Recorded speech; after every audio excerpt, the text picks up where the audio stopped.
My first name is Gloria, and I have just finished a picture at Paramount called Sunset Boulevard. Now, who am I? Let me see.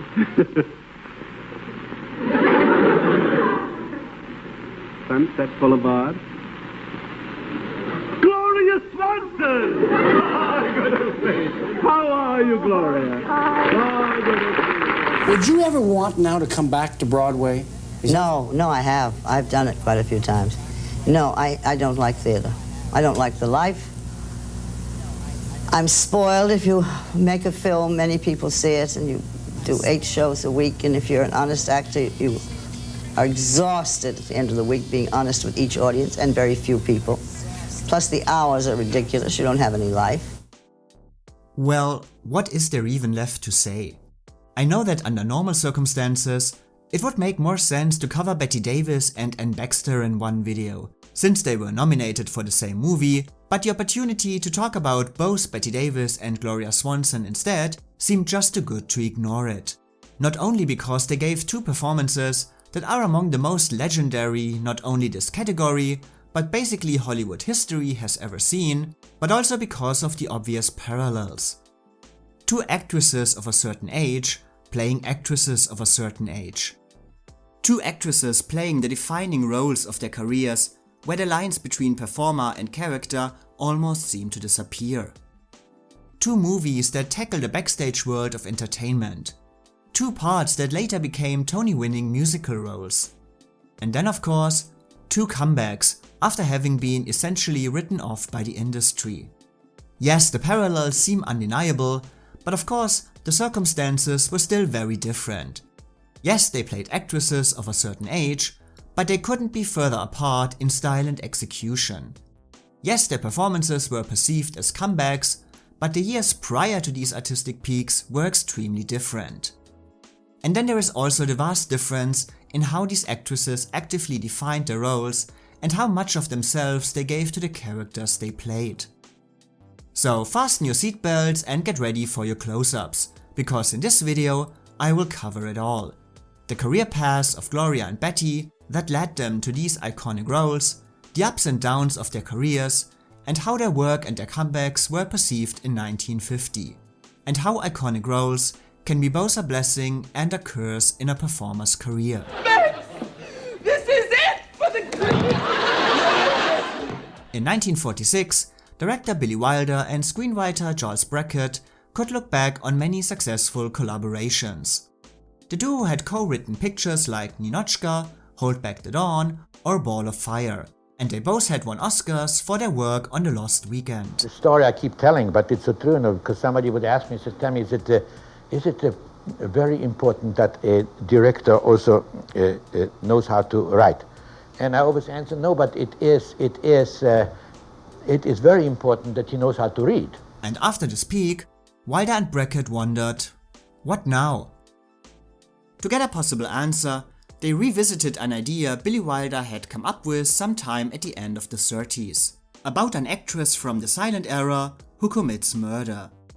It was a small idea, but both Wilder and Brackett felt that it had potential.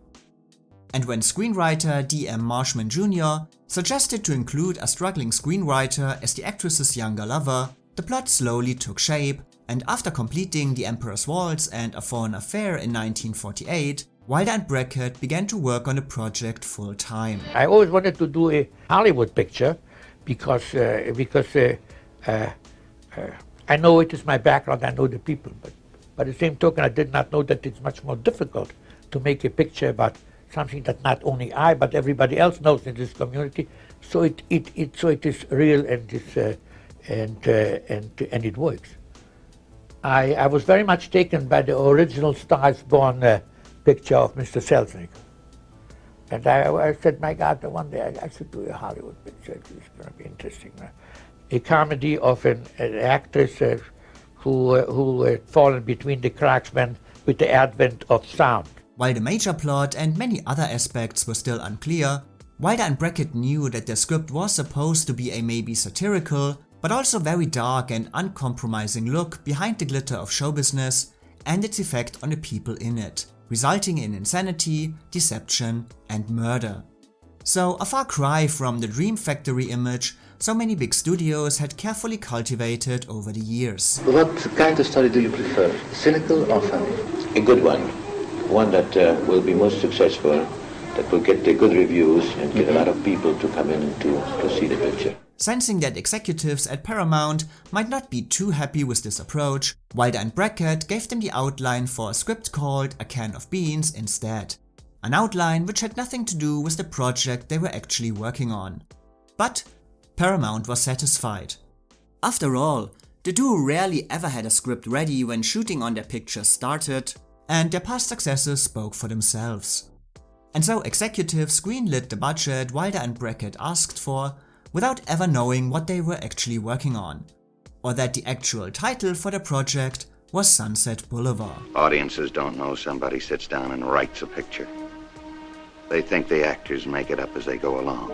For director Joseph L. Mankiewicz, things at 20th Century Fox were a bit easier, as the studio was well aware that his next project was a biting look behind the scenes of Broadway's theater world, uncovering deceit and lies, showing what some are willing to do to get to the top and how others have to deal with the consequences. Like Billy Wilder, Joseph Mankiewicz had acquired an impressive resume over the years.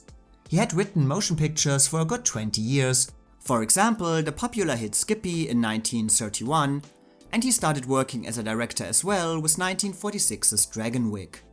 And of course, also like Billy Wilder, he had already won Academy Awards for both writing and directing, in his case for 1949's A Letter to Three Wives.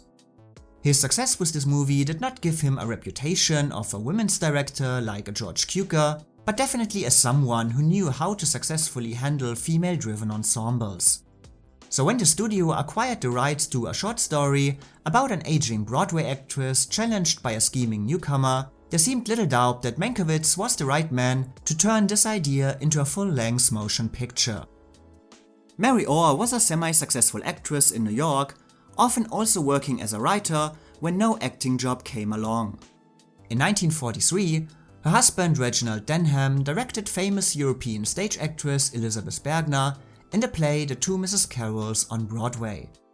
When the director and his wife visited Bergner at home, she began to tell Mary Orr about a young actress that she would usually just call that terrible girl or that little bitch. Bergner recalled how she used to stand in the alley beside the Booth Theatre night after night, wearing a little red coat. I suppose she somehow saw every performance of The Two Mrs. Carols. Bergner eventually hired the girl as her private secretary, but soon regretted her decision when she learned that the young actress had constantly lied about her past and slowly pushed her way into Bergner's professional and private life. Many aspects of the story have obviously been changed, added or removed over time, and it's hard to say how much of it is ultimately truth or fiction, and the young actress allegedly never became either Elizabeth Bergner's understudy nor an acclaimed actress herself. But for Mary Orr, the premise sounded extremely fascinating, and as she was currently again without an acting job, she used it for a short story called The Wisdom of Eve, which centered on a young actress named Eve Harrington manipulating her way into the life of successful stage actress Margalla Cranston. The Wisdom of Eve was published for the first time in Cosmopolitan in 1946, and in 1949 the rights to the story were acquired by 20th Century Fox after Mary Orr had adapted it for the Radio Guild Playhouse on NBC. Years later, Elizabeth Bergner would say about the success of The Wisdom of Eve and its later movie version, "Mary Orr and all the parties concerned grew very rich from it. The only ones who didn't earn anything from it were the real participants, the girl, my husband, and I." For Joseph Mankiewicz, The Wisdom of Eve came at exactly the right time in his career, because he had already been planning a script about an aging actress who had to face the idea that her career might slowly reach its end. I'd had the general idea in mind for a long time, but I never had a middle, a second act. Then our New York office submitted a short story by Mary Orr called The Wisdom of Eve, and I had found my second act. This quote already indicates that Mankiewicz did not see The Wisdom of Eve as the source for a simple adaptation, but rather as an inspiration for a script called Best Performance. He only kept the framework of the young actress manipulating her way into show business, but didn't use a single line of dialogue from Mary Orr, adding new plot points and creating new characters such as Addison DeWitt and Birdie. However, Mankiewicz made the biggest changes in his script to the central character of the aging Broadway queen Margola Cranston, or as he named her, Margot Channing. In Mary Orr's story, Margola is a very secure person, happily married and not too concerned with the idea of outgrowing the parts she plays. But Mankiewicz immediately felt that there was a lot of unexplored potential in the character, and that his Margot should possess an arc all her own. He reduced her original age of about 45 by 5 years, stating, "In the role of Margot Channing, I wanted to dramatize the trauma and terror with which so many actresses approach age 40 and the transition from married actress to just married woman. Margot is a woman whose need to act equates her need to breathe, who, when she isn't on, just isn't at all." He based his idea of Margot on actresses he had observed during his years at the studio, who, unlike their male counterparts, would get less and less interesting roles as they got older and in return became more and more insecure, viewing 40 as a quote, professional menopause. On top of that, Mankiewicz also added new problems to Margot's personal life. Another curve I threw at the poor woman was to make Bill 8 years younger than she. I couldn't have given her a more threatening love object. Margot could accept that Bill was in love with what the spotlight picked up. But when the spotlight was turned off and stayed off, how would Bill feel then about what? She couldn't even guess. She knew only that it would be female and 8 years older. Well, you know, there's an old French saying that an actress is more than a woman, and an actor is less than a man. It's an interesting saying. In his script, Mankiewicz created his own version of Margot Channing, her dreams, worries and ambitions. He knew who she was and what he wanted to say with her. While working on the script of Sunset Boulevard, Billy Wilder and Charles Brackett, on the other hand, didn't get a clear vision of their main female character. They had given her the name Norma Desmond based on silent movie star Norma Talmadge and knew that she was determined to make a return to the screen, but apart from this, they had no real idea about her personality and her past, her successes and failures. But they both knew that they couldn't fill these gaps with their writing, but only with the right casting. They needed guidance and input from real life, an actress who had actually enjoyed the heights of Norma Desmond, who had been at the top and experienced how acclaim and fame could suddenly reach a cold end. Not an actress merely playing a former star, but an actress who actually was that former star, and whose life, career and experiences could help them to bring Norma Desmond to existence. Wilder and Brackett first met with Mae West, who had a career peak in the 1930s but hadn't been in a movie since 1943. However, she was still very active on stage and as an entertainer, and apparently appalled by the idea of playing a has-been. Wilder and Brackett also talked to silent movie goddess Mary Pickford, considered the most famous woman in the world during the 1920s, but during the meeting, Wilder began to feel that she was going to be insulted if we told her she was to play a woman who begins a love affair with a man half her age, and they never offered her the role in the end. Pola Negri, another one of Hollywood's biggest stars of the silent era, whose career declined after the introduction of sound movies, was also considered, but her thick Polish accent put an end to any casting discussions. But ever since I first landed in America, I have known that this is my land. Wilder then tried to lure Clara Bow, Norma Shearer and Greta Garbo back to the screen, but to no avail. Finally, fellow director George Cukor told them that he knew just the perfect actress for their movie. It was between three former big stars. Yeah. Mary Pickford and Pola Negri and then Swanson. It was clearly Swanson. By 1949, Gloria Swanson hadn't been working in motion pictures for 8 years. Like many other stars of the silent era, she had been unable to replicate her success in sound pictures and became largely forgotten by a new generation of moviegoers. They said, yes, Billy Wilder is directing. I said, oh my, fantastic. And it's starring Gloria Swanson. I didn't know who that was. I had absolutely no idea who that was. So I asked my mother, and she explained to me that Gloria Swanson was one of the great silent and black and white filmmakers of the 20s and the 30s. Gloria Swanson's level of fame and stardom as an actress and a celebrity during the 1920s cannot possibly be overstated. I was then the most popular female celebrity in the world, with the possible exception of my friend Mary Pickford. Headlines in North and South America and Europe usually refer to me by my first name only. I was the Golden Girl, and everyone said so. The truly great female stars are the ones that are both admired, desired by the male and the female part of the audience. If I ever make a video about the first year of the Oscars, when Gloria Swanson was nominated for her work in Sadie Thompson, I will get into her road to stardom in more detail, but it's still important here to get a picture of just how big she truly was during her prime. Gloria started as an extra and worked initially almost exclusively in comedies until director Cecil B. DeMille, whom Gloria Swanson referred to as Almighty God himself, noticed the young actress in 1918 and offered her to join the famous Players-Lasky Company, one of the most relevant corporations during the silent film era that would later be known as Paramount. DeMille always did everything in the grand fashion. There was no other director like him in the world. He was a fascinating man, brilliant man.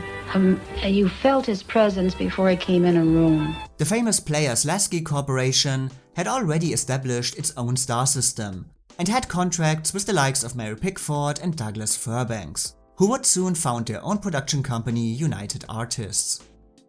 DeMille was therefore always looking for new star power to add to the studio, and he felt that Gloria Swanson had exactly what he was looking for, that undeniable appeal. I first saw authority as well as beauty in Gloria Swanson simply leaning against a door. I saw the future that she could have in pictures. DeMille eventually became Gloria's mentor and also directed her first 6 movies at the studio, including Male and Female in 1919, which was Gloria's first step on her way to stardom. And by the 1920s, her work at Paramount had made her, by any definition, the queen of the movies and a true megastar, a giant of the industry on the same level as Charlie Chaplin and Rudolph Valentino, who received bags of fan mails every day. Billy Wilder later said that Gloria was a star who at one time was carried in a sedan chair from a dressing room to the soundstage. You made money, as I said at the beginning. You sold more tickets than Valentino. But what I'm asking you is this. What I'm asking you to say or to tell us is this. Did you at that time feel that you were just a personality, just a kind of a commodity, or did you feel that you were an actress at that time? Oh, well, I wanted to be an actress, and I was very sincere about it because I'm that type. I want to learn, and I try to do my best all the time. Rather conscientious, perhaps too much so. If Mary Pickford was America's sweetheart, the young ingenue, a perpetual child on the screen, Gloria was the modern and self-assured woman, drinking and smoking, unafraid to be alluring and tempting, a symbol of style, beauty and sophistication, on and off the screen. Her extravagant and lavish lifestyle became part of her star persona just as much as her talents as an actress. She was called the quintessential glamour girl, and every outfit she wore was covered from Los Angeles to Paris, her style copied and imitated around the world. Photoplay magazine stated at the time, "Gloria is the rage. She is imitated wherever films are shown. She is a la mode. We'll have Gloria perfumes and powders, and Gloria hats and Gloria gowns. Somebody will write a song about her.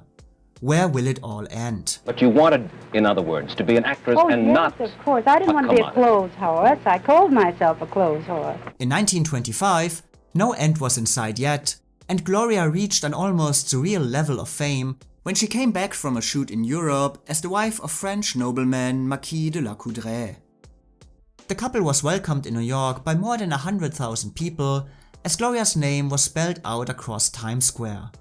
and during their train ride to Los Angeles, devoted fans threw roses on the tracks, and children across the country were given time off from school to watch the train go by. So yes, Gloria Swanson was one of the great stars of the silent era, not just as an actress, but as a complete personality. Since she wasn't the only star at her studio, this famous statement of Norma Desmond might be a slight exaggeration in regards to Gloria herself. Teach your friends some manners. Tell him without me, you wouldn't have any job, because without me there wouldn't be any Paramount studio. But she was still one of its biggest, and Paramount obviously benefited from all the publicity she created and all the money she brought in, growing as a studio together with her stardom, and in 1925 offered her a new $1 million contract, a symbol of one of Hollywood's strongest and most successful collaborations.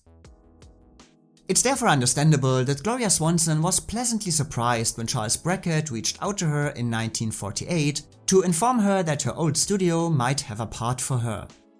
Having been off the screen so long, she initially thought that it was a small supporting role, but during a personal meeting with Brackett and Billy Wilder, learned that she was actually considered for the lead in a big studio project for the first time in many years. And unlike the other actresses approached so far, she was highly interested in the part of the faded movie queen, and both Wilder and Brackett immediately considered her ideal, sensing her confidence and energy and feeling that, quote, no time would be wasted getting into the story as soon as Swanson appeared on the screen.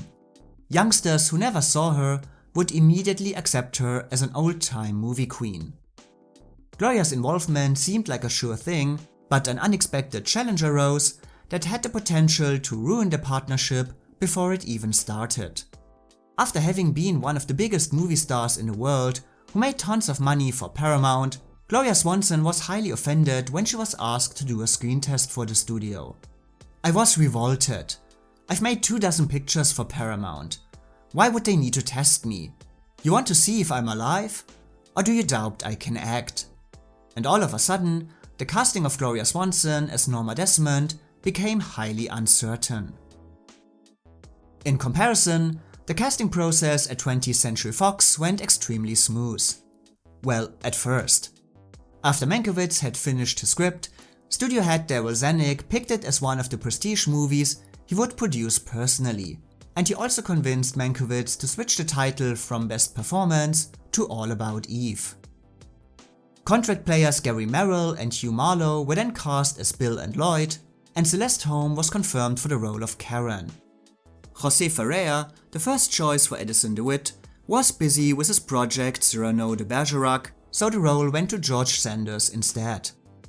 But of course, the biggest question was the casting of Eve Harrington and Margot Channing.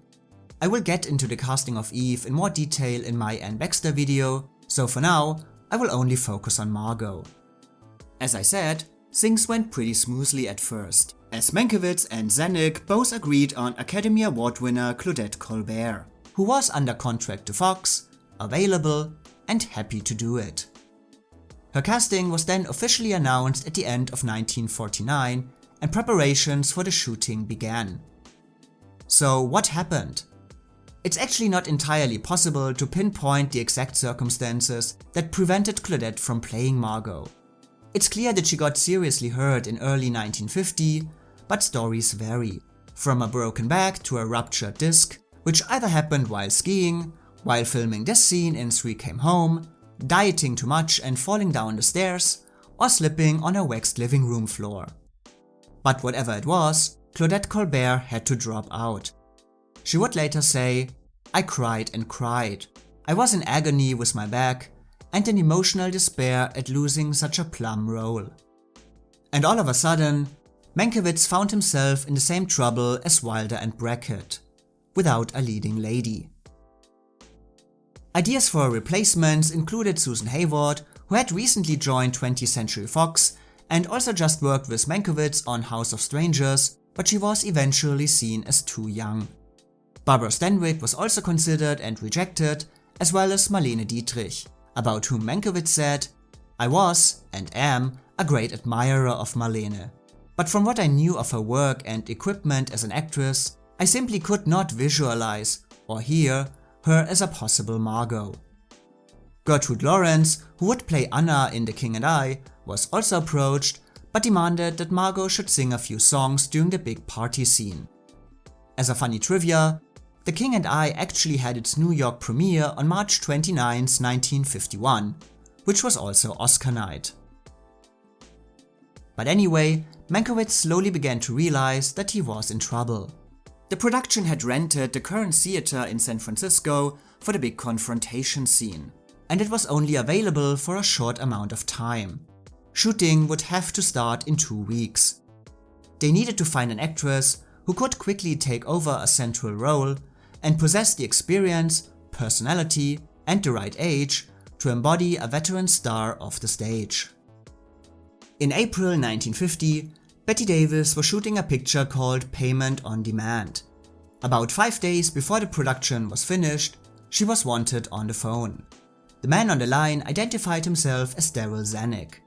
Since Betty hadn't talked to the producer since 1941, when she stepped down as president of the Motion Picture Academy, and he told her that she would never work in Hollywood again, she at first thought somebody was playing a prank on her.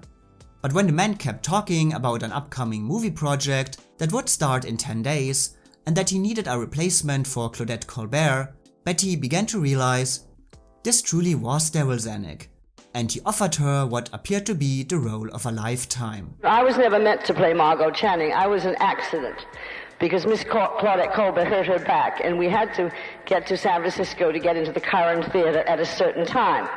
So it was my great good luck that Miss Colbert hurt her back, let me tell you. Now, at first sight, Zanuck thinking of Bette Davis for Margot Channing might not seem too surprising. Unlike Gloria Swanson, she had never been out of the public eye. As I just said, she was shooting a picture right now. She was one of the biggest female stars in Hollywood, winner of 2 Academy Awards, the so-called Force Warner brother.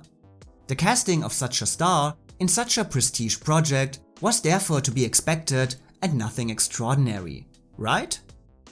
Well, not quite. Yes, Betty was working steadily, she was a big name, and usually made a lot of money.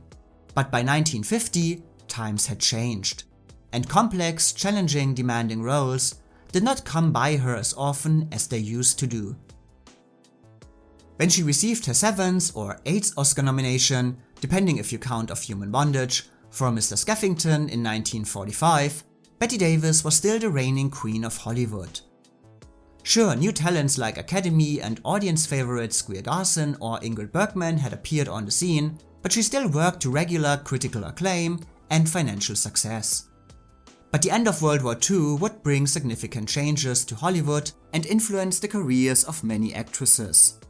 The men who returned from war became the primary target group for movie studios, and they were neither interested in the so-called women's pictures that had thrived during the war years, nor in the kind of cruel, dominant, forceful, and independent characters associated with Bette Davis. Taste shifted to socially relevant topics, and movies that made money became more male-dominated. At the overall declining number of moviegoers caused by the increasing spread of televisions across the country, and it comes as no surprise that by the end of the decade, not only Betty but many other actresses who had been successful during the war years found themselves in much less demand and with much less opportunities. Of course, for an actress of Betty's stature, less opportunities does not mean no opportunities, and she still received many offers from her studio. But she also famously turned down Mildred Pierce during this time to do The Cornice Queen instead.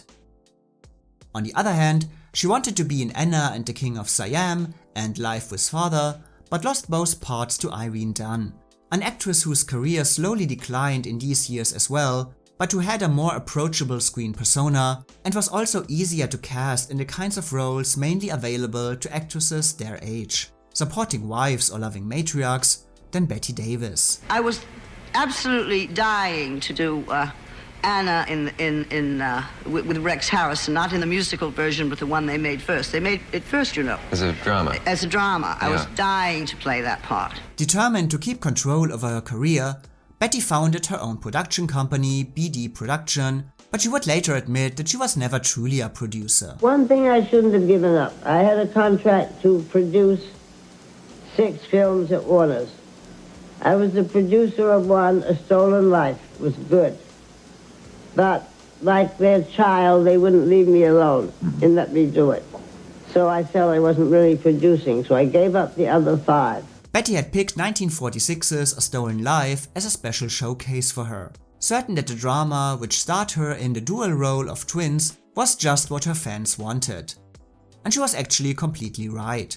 While reviews for the movie were largely negative, A Stolen Life was Betty's biggest financial hit to date. However, 1946 was still not a complete success for Betty. Deception, her other release that year, was her first movie that made a loss for Warner's, and the studio would put the blame for this entirely on her, accusing her of delaying production by feigning illness, demanding rewrites, and general unprofessional behavior. As always, it's difficult to say how much of this is true, but it does seem that Betty showed some of her worst off-screen behavior during the making of the movie, but always blamed the studio for any problems on the set, going head-to-head with Warner's, which in return threatened her with legal action throughout the shooting. Betty's relationship with Jack Warner had never been easy, but during these years, it definitely took a turn for the worse. You know, that word fight is I've thought about that a lot, and it's given me a terrible reputation, just that word. It really isn't fighting. It's really a deep determination to have it the way you believe it should be. Anybody ever take you aside and say, you better be careful, you can't argue with people like Jack Warner and all these big people? I look back on it now and I wonder. I must have had a lot of courage as a very young person, because it wasn't easy to go into Mr. Jack Warner to try and win a point about a script or whatever. I was to be scared to death, matter of fact. Betty had always been headstrong, with her own opinions about her career and her work. But for studios, being powerful and determined simply meant difficult. I mean, there is a reason why MGM was constantly looking for a new Garbo. They did not only want to duplicate her success, but they also wanted to get rid of the original, thinking that her popularity made it difficult to control her the way studios like to control their contract players. Betty's acclaim and success in the late 30s and early 40s were enough to make Jack Warner accept all of her so-called difficulties, but as new stars showed up to replace her, the tastes of audiences shifted, and she began to lose money for the studio. Betty also lost her bargaining power, and Warner began to oppose her more and more. Betty was, for example, extremely interested in a movie based on the life of Mary Todd Lincoln, but he considered such a project a typical and out-of-style women's picture. But he also felt that such a costume drama was too expensive. But I never fought for money, you see, until many, many years later. I fought for parts, and that automatically makes it work. Then there comes a time they cannot help but change your contract, because it's so obvious how much money you're making. In the second half of the 1940s, Betty Davis became the highest paid woman in the US with a weekly salary of $10,000. This might seem surprising considering Jack Warner's attitude towards her, but of course, he still considered her a box office draw. He wanted to keep her to make money. However, by now, he would no longer give her big and prestigious projects, but instead compensated her high salary with lower production values, expecting her to turn lesser material into a financial hit. In 1948, this lesser material were the comedy June Bride and the drama Winter Meeting, which was another financial flop and called the worst film Betty had ever made by various critics. Well, were they in for a treat? A woman who will leave her mark in your memory, just as she left her mark on the life of every man she knew. In a way, you can understand why Jack Warner had thought that a movie version of the controversial novel Beyond the Forest, which dealt with themes like adultery and abortion, would be an ideal box office hit for Betty. She was given director King Vidor, composer Max Steiner, and a kind of vicious character she hadn't played in years. Fans and critics could easily fall for it. Betty, however, was less than thrilled, years later making it clear that for her, the main reason why the movie did not work was the miscasting of the central roles, including hers. I loathed Beyond the Forest. You really?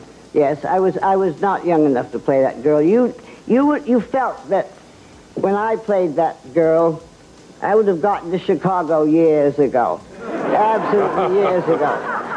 And the tragedy was that Joseph Cotton was the husband, and who in the world wants to leave Joseph Cotton? Well, there's one I would hate to ever see on the Late Show, which was, again, was Beyond the Forest. That's what a dump.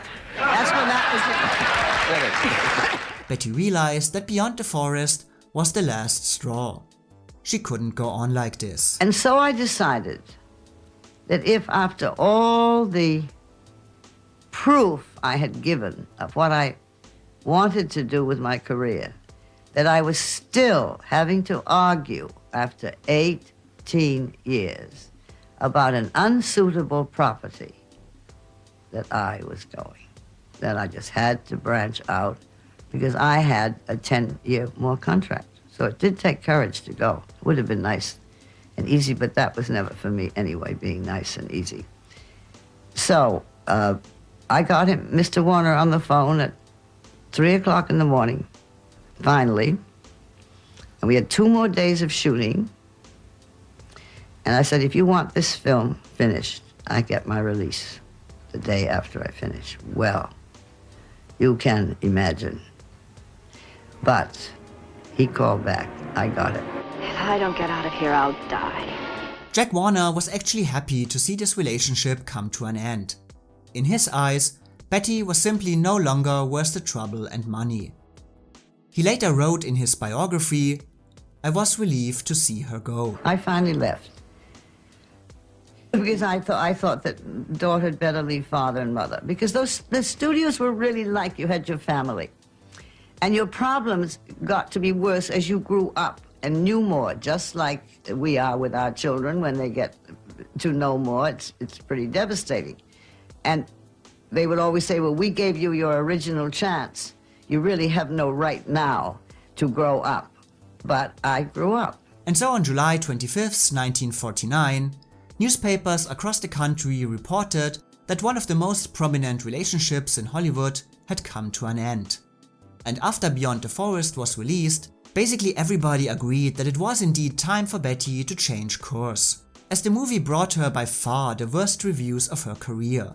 One saying, "The rest of the cast seems so dumbstruck by the antics of the star that they give the impression of merely watching from the sidelines."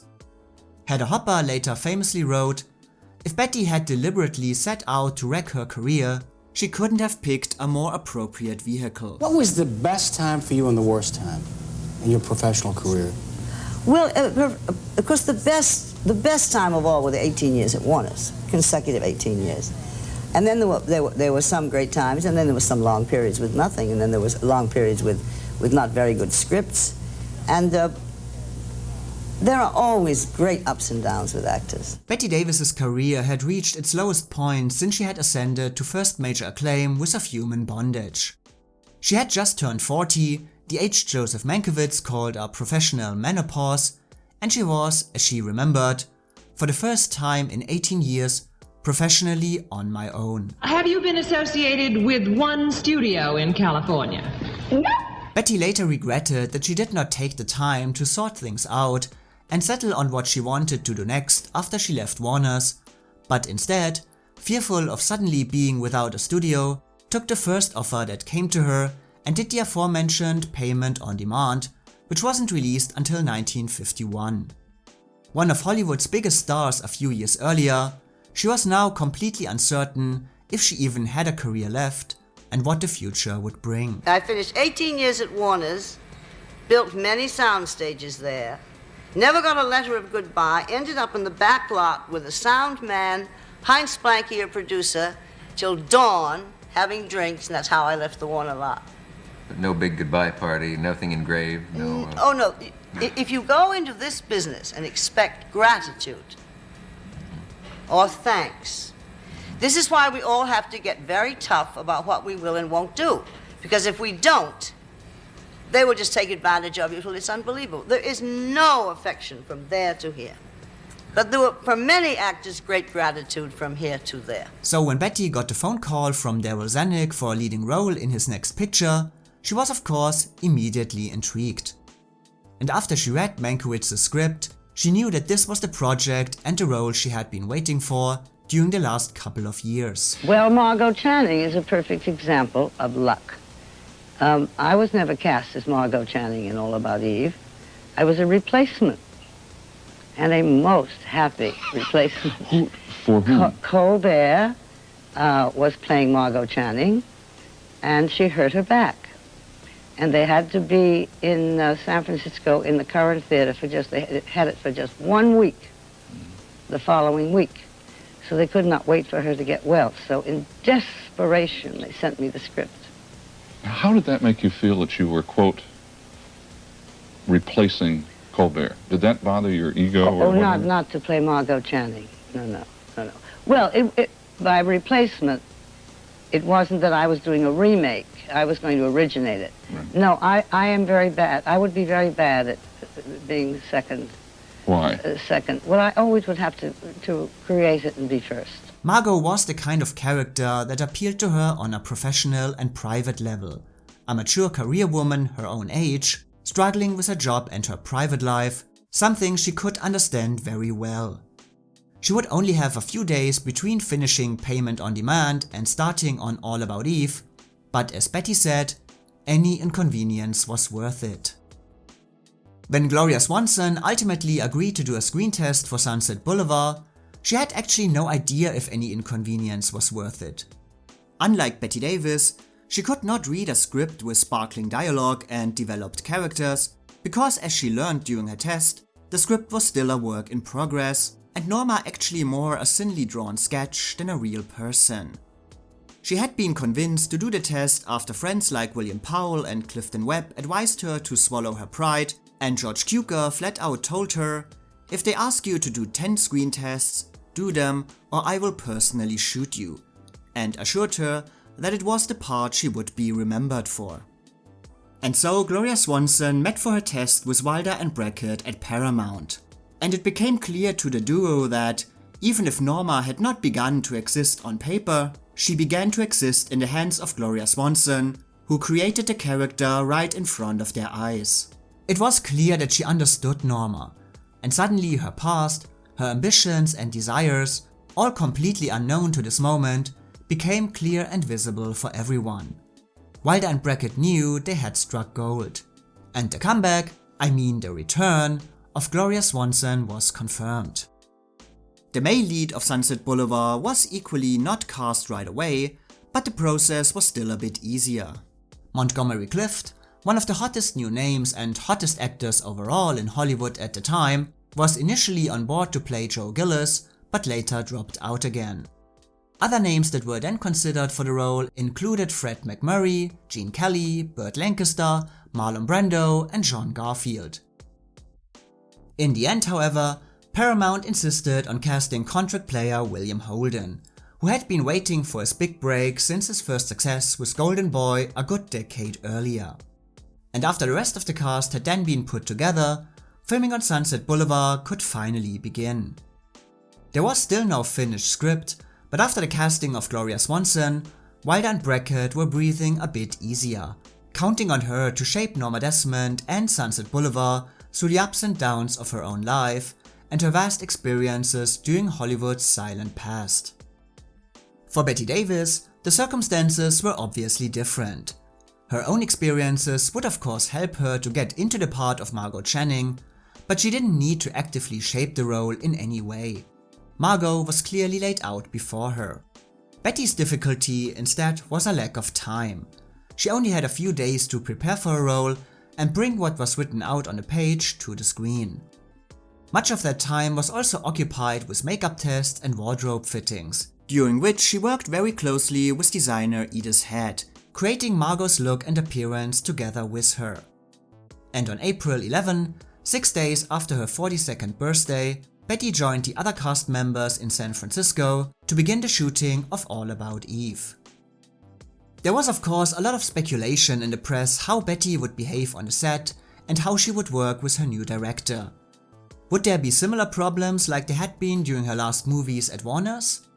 After her casting had been announced in the press, various directors who had worked with Betty in the past had actually reached out to Mankiewicz with quite different reactions. Edmund Goulding called me and said, "Dear boy, you're out of your mind. This woman will annihilate you. She will grind you to a fine powder and blow you away. She will come on the set with a large yellow pad and sharp pencils, and she will write. And having written, she will then direct." But one call he had that said the opposite, and that was my beautiful, beautiful American William Wyler. Je vais traduire, He Miss told Mr. Mankiewicz he would have a really wonderful experience directing me. But despite the warnings, Joseph Mankiewicz and Bette Davis worked extremely well together and both cherished their experiences on the set forever. Mankiewicz said that, instead of the worst, of course, what eventuated was the very best. She's intelligent, instinctive, vital, sensitive, and above all, a professional actress who does her job responsibly and honestly. Betty was letter perfect. She was syllable perfect. There was no fumbling for my words, they had become hers. The director's dream, the prepared actress. And the first stage, regrettably our last, was an experience as happy and rewarding as any I've ever known. Barring possibly grand opera, I cannot think of anything beyond her scope. Betty would later only laugh when Mankiewicz told her what other directors had said about her, and she admitted that, when presented with a bad script or a bad director, she would often tend to take matters into her own hands, because in the end, she is the one who will be blamed for what is shown on the screen. I don't think of myself as a tough person. I think of myself always being very definite and trying very hard to have things professionally the way I think they should be.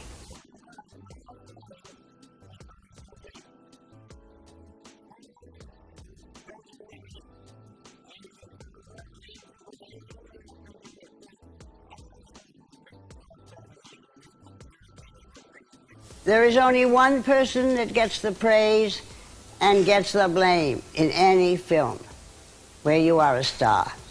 They do not say it's the director's fault, they do not say it's the writer's fault, they do not. So it is self-preservation to be very, very firm about what you do for the outcome. But Betty also explained to Mankiewicz that, in this case, there was no reason for her to take things into her own hands, complimenting his direction and calling his script heaven.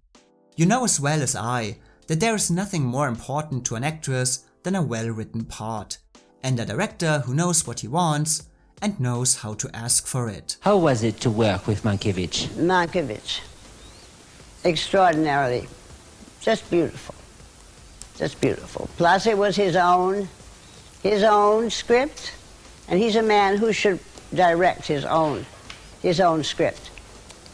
Yes, marvelous ideas. We had one scene, for instance, that what we call an explaining scene, so the audience has to know something. You do this, a short scene. I didn't know what we could do with this. And the morning of that scene, I said, "Joe, what?" He said, "You see that dish of candy on the piano? You are dieting. And you have one purpose in the world, is to get to that piano and eat a piece of chocolate." And it just made the whole scene come to life. It was enormously inventive, really. Betty would later especially praise Mankiewicz for one bit of direction when he told her that Margot was a dame who treated her fur coat like a poncho, a statement that helped her to shape the entire character. But beyond Mankiewicz's direction, Betty also felt a very close personal connection to the part. On the one hand, she was always very insistent that she had not merely played herself in All About Eve. Now, I am not the same type of actress as Margot Channing. The age thing has never worried me the way it did Margot Channing. Because I played very young people, very old people, when I was very young. I started playing old people. And when I actually did get older, there was never that big clunk. My God, look what's happened to her. She is an old woman. It all kind of happened gradually. No, I'm really not Margot Channing. I wish I were in a way.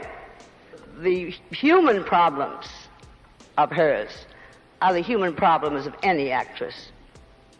No question about it, the growing older and the whole thing, which is why I think it's a classic, and I don't think there'll ever be a better story written about theater people than that, ever.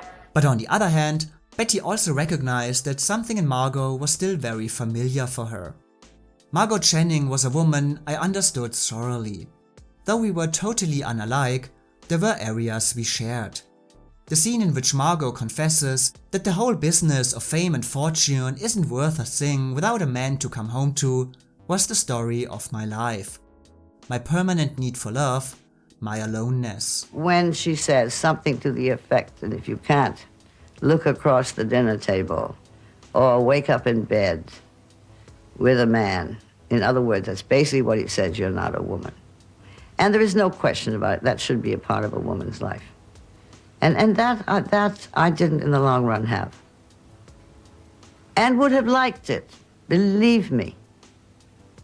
At Paramount, the line between character and actress was even less defined than in the case of Bette Davis and Margot Channing, because any similarity between Norma Desmond and Gloria Swanson was not just a result of the right actress at the right time, but instead fully intentional. Wilder and Brackett had by now agreed that they wanted to make a movie that maybe told a made-up story, but would still be set in the real world, making Norma and other characters in the movie an actual part of Hollywood and its history. Of course, other movies had done similar things before. Janet Gaynor, for example, famously imitated various real actresses in A Star is Born. Will you have some hors d'oeuvre? You do like hors d'oeuvre, don't you? I don't think there's anything so enjoyable as hors d'oeuvre before supper, and these are rarely delightful. But Wilder and Brackett wanted to go even further, constantly switching between fiction and truth, mixing made-up characters with real locations and personalities moviegoers would recognize, like Schwab's Drugstore and Paramount Studios, or gossip columnist Hedda Hopper. Furthermore, many movies, producers, directors and actors are referenced throughout the film. Wilder and Brackett initially wanted to include even more, but many of them, like Tyrone Power and Olivia de Havilland, refused to be included. And of course, Sunset Boulevard also paid tribute to the real past of Hollywood with Norma's so-called waxwork friends, played by the legendary Buster Keaton, H.B. Warner, who had appeared with Gloria Swanson in Zaza in 1923 and played Jesus in DeMille's King of Kings, and Anna Q. Nilsson, another star of the silent era who appeared mostly in uncredited parts after the arrival of talking pictures and had made a small comeback as Loretta Young's mother in The Farmer's Daughter. This focus on a mix of reality and fiction would of course also influence the character of Norma Desmond. She was maybe an invention by the screenwriters, but she became reality due to the casting of Gloria Swanson. In Sunset Boulevard, Gloria's fame became Norma's fame. Gloria's successes became Norma's successes. Now, looking at Gloria Swanson and Norma Desmond, the most obvious similarity seems to be Norma Desmond, faded movie queen of yesteryear, Gloria Swanson, faded movie queen of yesteryear. But if we want to talk about how much these two personalities, fictitious and real, were actually alike, and then later discuss how the shadow of Norma affected the rest of Gloria's career, we also need to discuss where they differ from each other. Because while Gloria might have strongly influenced the creation of Norma Desmond, the two were in no way the same. To get the bigger picture, let's return to 1925. When Paramount offered Gloria Swanson that $1 million contract. Given this incredible amount of money and the success she had enjoyed at the studio for the past years, it's easy to assume that she would accept this offer and continue her career the way it has been. However, the very ambitious Gloria Swanson began to have doubts about her artistic future at the studio. If Mankiewicz called 40 the critical age for an actress, 25-year-old Gloria Swanson already worried that younger newcomers would soon steal her thunder, and that the studio, counting on her popularity, would not give her the best material moving forward. Something that, as just discussed, did happen with Bette Davis in the second half of the 40s. So Gloria Swanson was at a loss. She was the biggest star at the biggest studio. Where was she to go from here? While she pondered about the future of her career, she was invited to join the newly founded production and distribution company United Artists, founded in 1919 by Mary Pickford, Douglas Fairbanks, D.W. Griffiths and Charlie Chaplin, as a way to guarantee more artistic freedom and take control of their own careers. Joining the company as the fifth United Artist would mean that Gloria could decide for herself what movies she wanted to make from now on. She could determine her own career without any fear of younger newcomers or having to do material she felt was not right for her. It was a big opportunity, but of course also a big risk. She would leave the security of the studio with its publicity, promotion, distribution and the regular paychecks. But it was a risk Gloria Swanson was willing to take. Mary Pickford and I were the first two women producers. And you know, they did not, the United Artists did not make pictures, they only distributed pictures. No. But Gloria soon found out that being responsible for her own career was more stressful and difficult than she expected. She could pick her own projects, but her salary reduced drastically, and she had to be involved in the making of her movies from start to finish. It was a workload that did not suit her, and the number of pictures she made reduced drastically as well. Her first United Artists release was The Love of Sonia in 1927, which was not the kind of success she had been used to in the past. She needed something big to get her back on track. In 1928, Joseph Kennedy, father of JFK and at the time Gloria's lover and financial advisor, dreamed of becoming a Hollywood producer. But he didn't just want to produce any movie, but something important, epic, undeniable, worthy of Gloria's talents and acclaim. And for this, only a director of equal importance would do, Erich von Stroheim. Gloria Swanson later said, with the completion of Greed in 1924, he had taken his place as the third in the triumvirate of great directors, outranking Mr. Griffiths in his decline and surpassing even Mr. DeMille when it came to sheer opulence.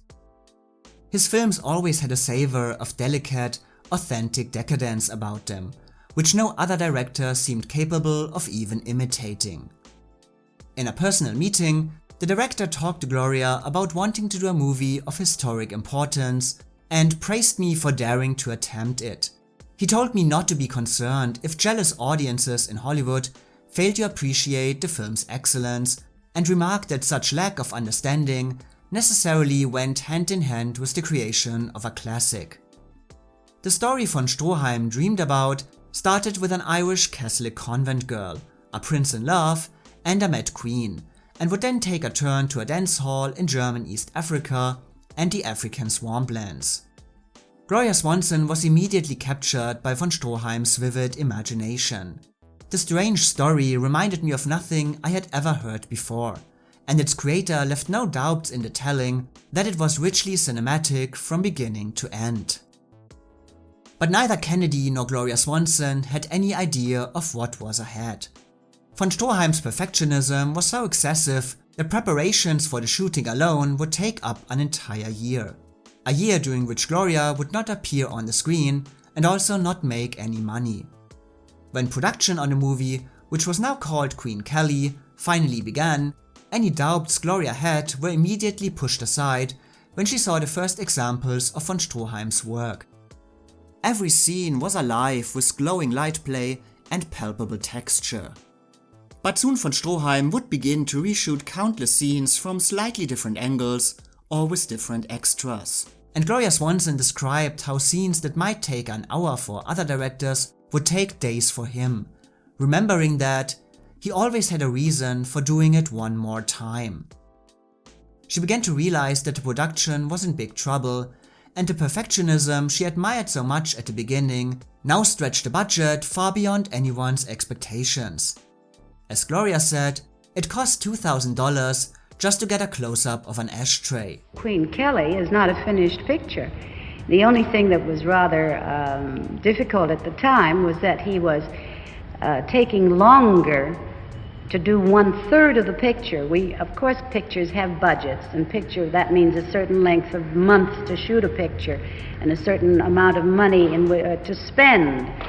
And when we had finished with the first half of the script, not the first half, the first third of the script, we then had 20,000 feet. We could have made 4 or 5 pictures out of it. But besides the financial troubles, Gloria also noticed that Stroheim began to slowly move away from the story he originally pitched, especially during the scenes set in Africa. And what he started to do in the last part of the picture, not the last part, but the middle of the picture, the second third of it, was I knew sensible. Because in the script it said a dance hall. And by the time he got through and I looked at the rushes and everybody else did, they said, this is no dance hall. This is something else. At the beginning of 1929, Gloria Swanson temporarily shut the production down, realizing that she had invested around $800,000 of her own money into what would be an unreleasable picture that would most likely never be finished. And so I just went to, said, excuse me, went to the telephone in my bungalow and called New York and called the bankers and said that most of what we're shooting is going to be on the cutting room floor, plus the fact that we are now over time, over schedule, over budget, everything, and most of it's going to be cut out because you can't take 20 reels and make 1/3 of a picture out of it. Stroheim, whom Swanson was by now calling a madman, was eventually fired, the African storyline removed, and an alternate ending shot, but reactions at test screenings were so poor that the movie was only released in South America and Europe without coming close to making a profit. Queen Kelly became one of the biggest financial and artistic failures Hollywood had ever seen. Gloria Swanson would later call it a child that didn't want to be born. I have tried to finish Queen Kelly no less than 4 times. Following this fiasco, von Stroheim's career as a director was basically over, and he would from now on focus on acting, appearing in Jean Renoir's La Grande Illusion and as Erwin Rommel in 5 Graves to Cairo, but most of his performances didn't make any big impressions. Oh, he was a decadent man. No. Oh, yes.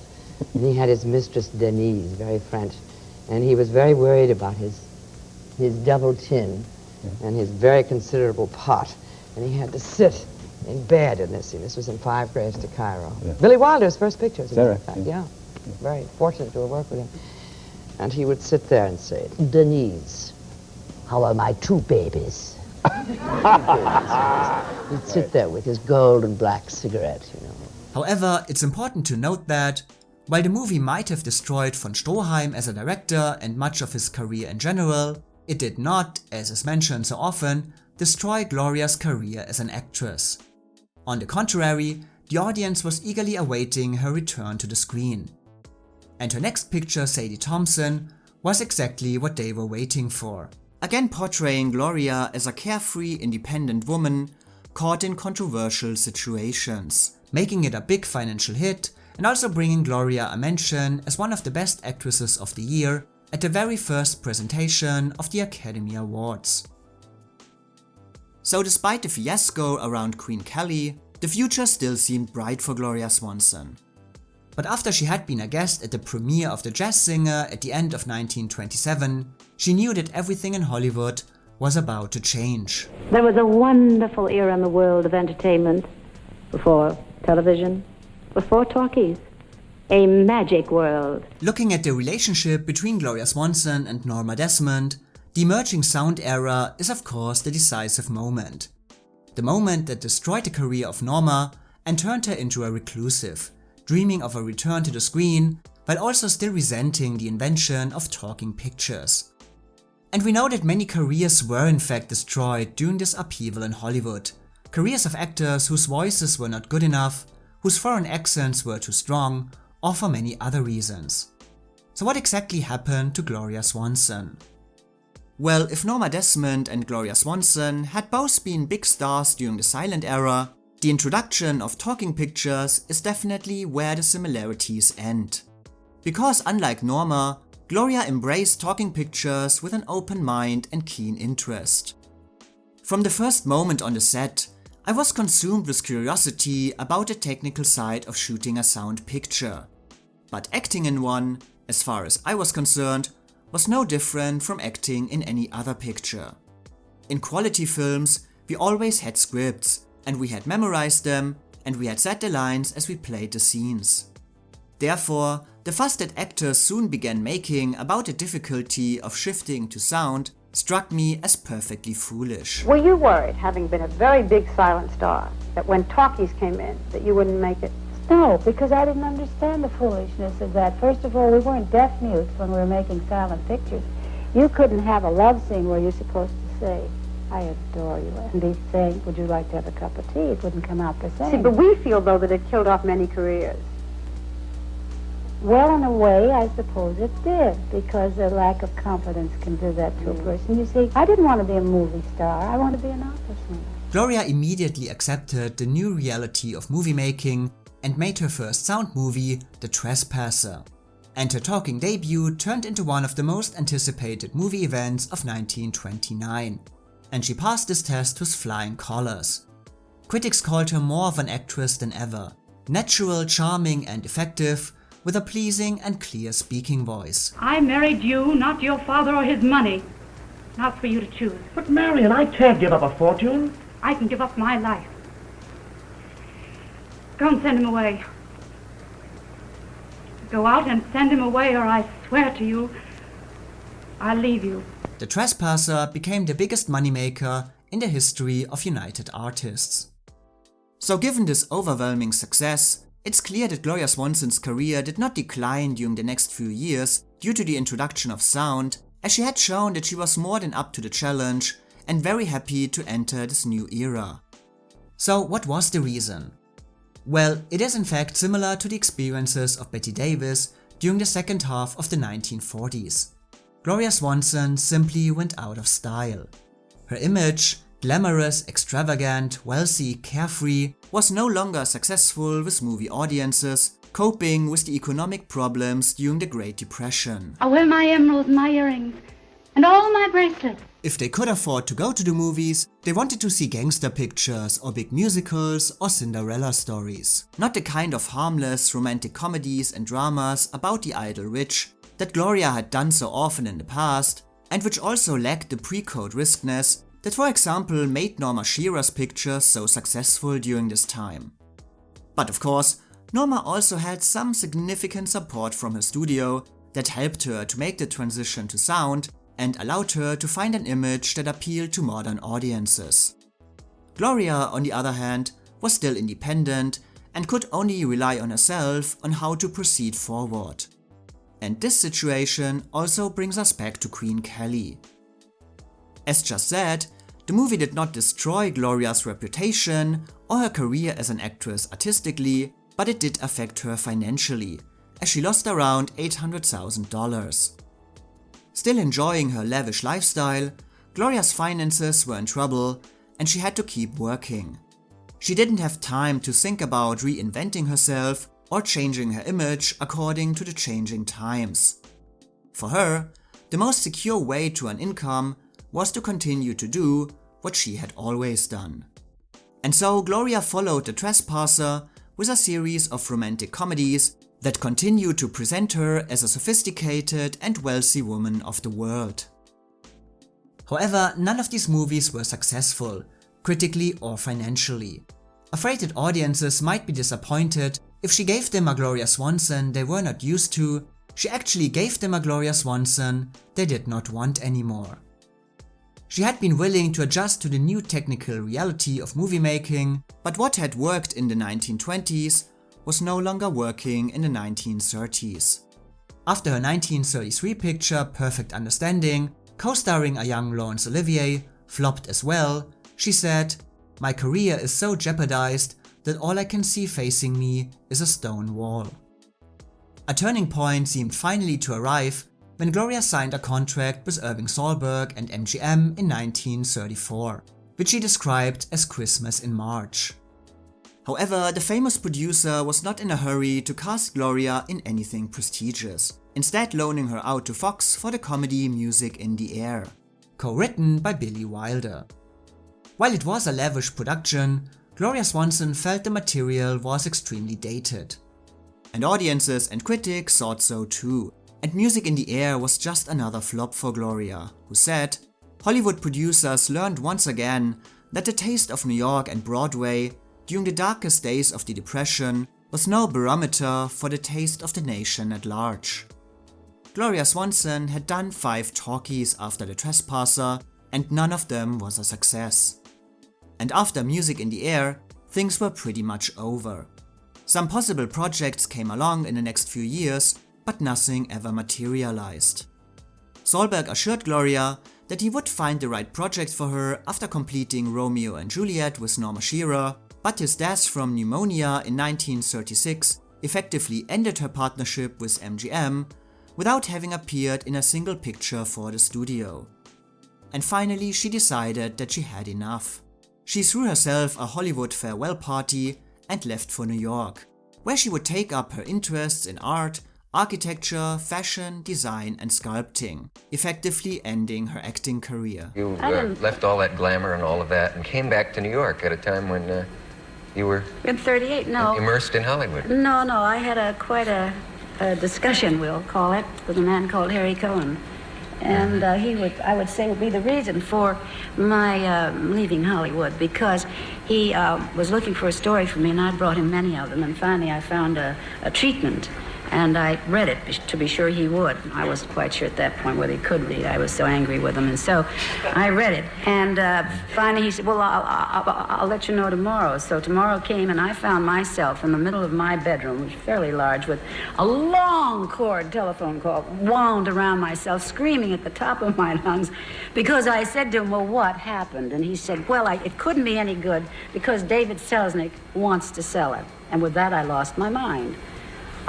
You can't imagine, I had finished Sadie Thompson some time back, and of course it was a silent picture, but I had remembered the words, and I used them all on him, and said, get me out of this place, just get me out of here. And I came to New York, found an apartment, went back there and put tags on all the furniture and said, you keep this place, I don't want any more of it. In 1941, Gloria suddenly received an offer to appear in the comedy Father Takes a Wife. She remembered that her salary was $35,000, exactly $35,000 more than any other studio in Hollywood had offered me in 7 years. Gloria's return to the screen caused some excitement in the press, but the movie was ultimately another disappointment and victim of bad timing. As she put it, by the time Father Takes a Wife came to the nation's movie houses, Americans were not thinking much about glamour or stunning fashions. After the Japanese attack on Pearl Harbor, they were rather thinking about war and uniforms. Therefore, I pocketed my $35,000 and returned to cinematic oblivion. Later she would say, after Father Takes a Wife, I was no longer optimistic about comebacks. However, in another important difference to Norma Desmond, Gloria did not retreat to her home and locked out the world, and she neither quit acting altogether. Contemporaries like Mary Pickford, Clara Bow or Greta Garbo had all truly abandoned their profession by now, but Gloria kept working and decided it was time to overcome one of her lifelong fears: appearing in front of live audiences. For the next years, she toured across the country in various plays to great success. In 1945, she planned to conquer Broadway as well, but the comedy A Goose for the Gander, written specifically for her, was pretty much destroyed by New York critics and closed again after 15 performances. So she took the play on the road instead.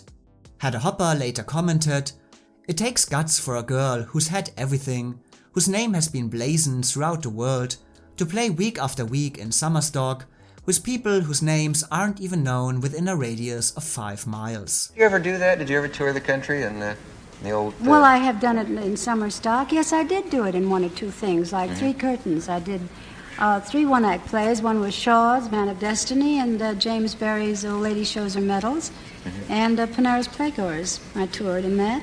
And in a time when the careers of many actresses began to suffer from the increasing competition of television, as just discussed, also that of Bette Davis, Gloria Swanson was one of the first major Hollywood stars making the transition to the new medium with the Gloria Swanson Hour in 1948, talking to a variety of guests about fashion, decorating and cooking.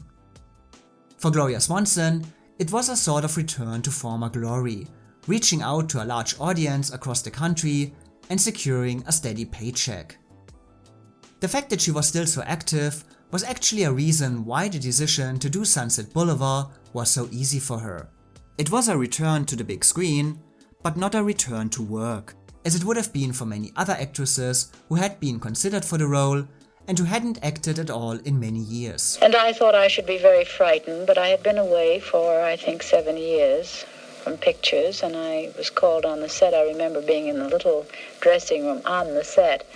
So I opened the door, and the moment I stood there and looked out at those lights and smelt the studio, I suppose I was like a circus horse smelling the sawdust. Or a duck going into a pond. I went out and I did the scene and I enjoyed doing it and I had great excitement about it. So maybe Norma Desmond and Gloria Swanson were both stars of the silent era, but how they treated the arrival of sound, the changing times and the decline of their careers couldn't have been more different. Norma retreated, Gloria went out into the world, far from retired or out of the public eye, instead as active as ever, just in different mediums. I'm not a recluse. I'm not interested in the past. I don't have a Mr. Max as an ex-husband. I don't live like that. I never have. And I haven't anyone floating in a pool or in my bathtub. So after we have cleared that out, what are the similarities between both women then? Is it really just the past as a famous actress? Well, no. The core and the inner life of them might have been different, but they still shared a lot of the exterior, of names and experiences. As mentioned before, Wilder and Brackett had not developed Norma Desmond on their own, but instead let her be created and influenced by the casting of Gloria Swanson. And so, Norma began to exist in relation to Gloria in different ways. First, via shared experiences. Gloria Swanson agreed to fill the movie set with countless old pictures of herself, movie stills and publicity photos, and also decorated it with personal belongings from her New York apartment. The casting of Cecil B. DeMille was obviously inspired by Gloria Swanson's own connection to him, and even their greeting was based on real life, as he and Gloria Swanson always called each other young fella and Mr. DeMille. And she even added more little details here herself. For my scene with Mr. DeMille, I designed a hat with a single white peacock feather, remembering the peacock feather headdress in male and female. Norma Desmond impersonating Charlie Chaplin was equally based on Gloria Swanson's past, as she had already done a parody of the Tramp in her 1924 silent picture Manhandled. And of course, the most famous connection between Norma Desmond and Gloria Swanson was the casting of none other than Erich von Stroheim as Norma's butler, former director, and former husband Max. It was a remarkable piece of stunt casting, approved both by von Stroheim and Gloria Swanson, who said, "We had long since reconciled our differences over Queen Kelly." And we never spoke of Queen Kelly.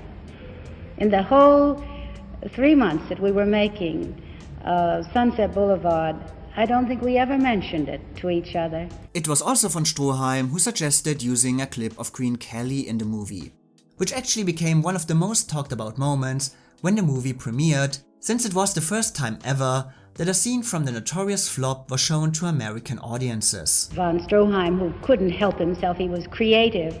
He made suggestions, and I can remember Billy Wilder saying, "Oh, that's wonderful, but it doesn't further the story and we don't have the footage for it."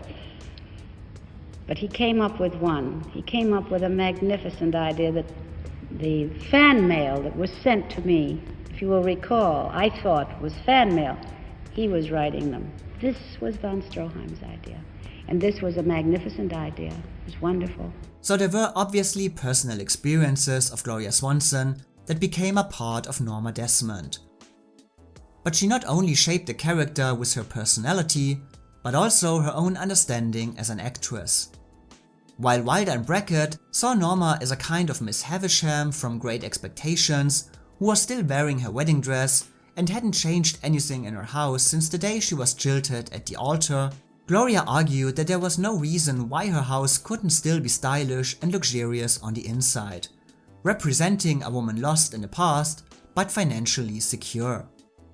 Like Bette Davis, Gloria Swanson could also rely on costume designer Edith Head, and they worked very closely together as Gloria saw Norma as a woman maybe stuck in the past but still up to date on latest fashion trends, resulting in clothes that combined the jazz age with the new look introduced by Dior in 1947. Edith Head later said that Swanson had so many costumes already in her mind. She was recreating a past that she knew and I didn't. Just like Gloria Swanson saw Norma as a woman still keeping in touch with what was going on in the world, she also felt that even living alone, she would still take care of herself, and rejected the idea to make herself look older, saying, "Women of 50 who take care of themselves don't look old." Very few people realize that Swanson was but 50 years old when she played that part. She's 82 now, and the picture was made 32 years ago. In other words, Swanson, when she made that picture, was younger than, say, for instance, Audrey Hepburn is today. Well, there they had to make me look older. Did they? Yes, because I wasn't yet 50. I was 49. And they wanted me to look older than Holden. And I said, well, don't do this to me, because they started putting lines on me in top lighting, and I looked like I had a mustache for the top lighting. My nose was making a lot of thing here. And I said, well, why don't you make him look younger? So I sent him to the barber, clipped him over the ears, and put some dark in here. And then I said, all right, I'll do it. Because at one point, I was really ready to go back to New York. Oh, they made me look really as if I'd had a very hard life. And beyond all of this, Gloria Swanson finally also influenced the character of Norma simply by guiding Wilder and Brackett in their writing. The duo would go over the script with her every morning to get her input on the dialogue and change it according to Gloria's feedback. Swanson would later praise Billy Wilder for giving her all this creative freedom, saying he would discuss a character, but he expected you to know how to do the character. In the feedback that Gloria gave to Wilder and Brackett, she was always very careful to make Norma more vulnerable, understandable and likable, removing her from the arrogant, cold and mean-spirited version Wilder and Brackett had originally considered. So Gloria Swanson undoubtedly had enormous influence on the creation of Norma Desmond, making this an occasion where the expression "giving it her all" seems entirely suitable. Charles Brackett later wrote her a letter that said, "I remember you that first day, saying, but I've got to know more about her. Is she really nuts? Is her arrogance genuine, or is she faking it? What's the line of the part?"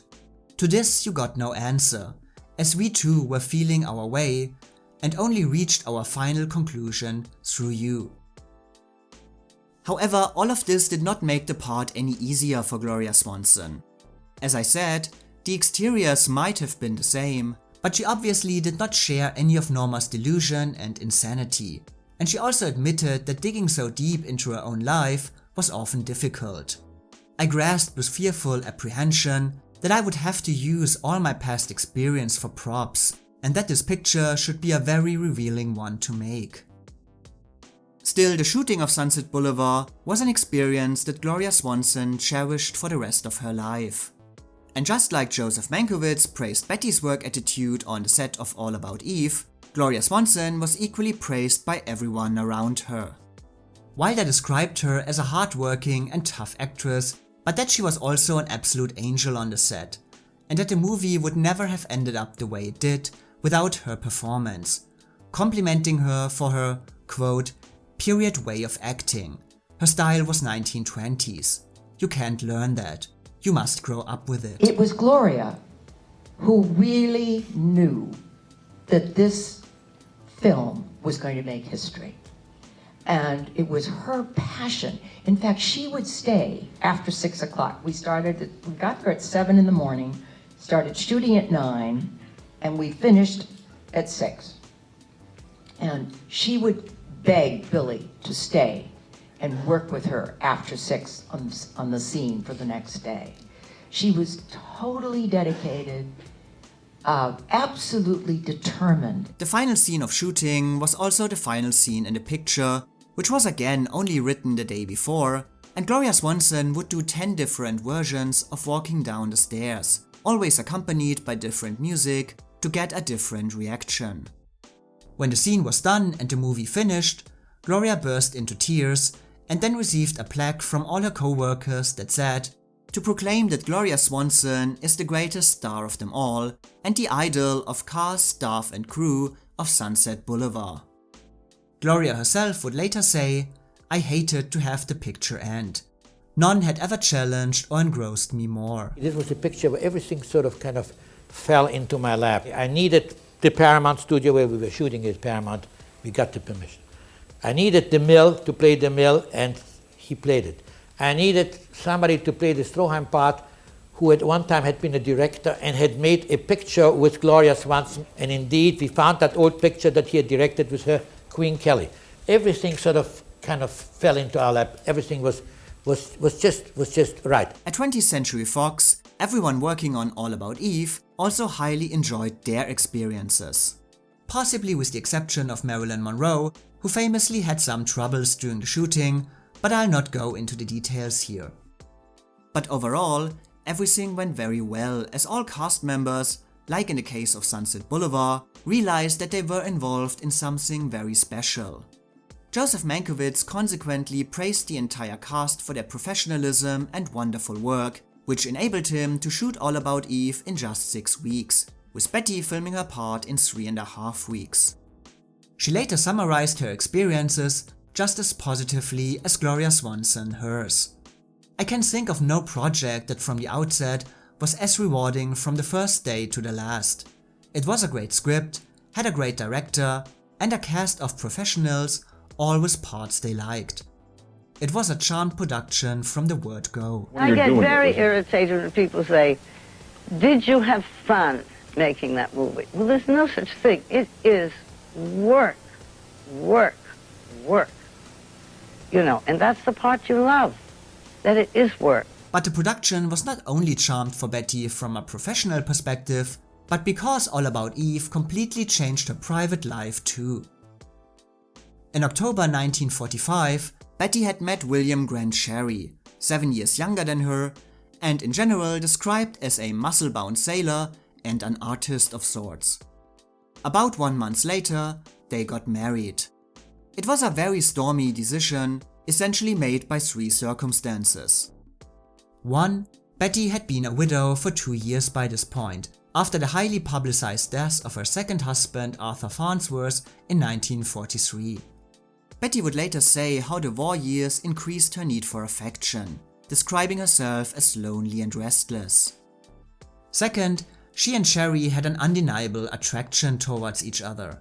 He would later say, "Betty and I just seemed to gravitate toward one another," while she remembered, "He had made up his mind to marry me the moment he set eyes on me. He took complete charge of things. I really believe I couldn't have avoided becoming his wife." And third, for Betty the marriage was also more or less an act of spite. "The opposition of my mother was a factor in my saying yes to Sherry.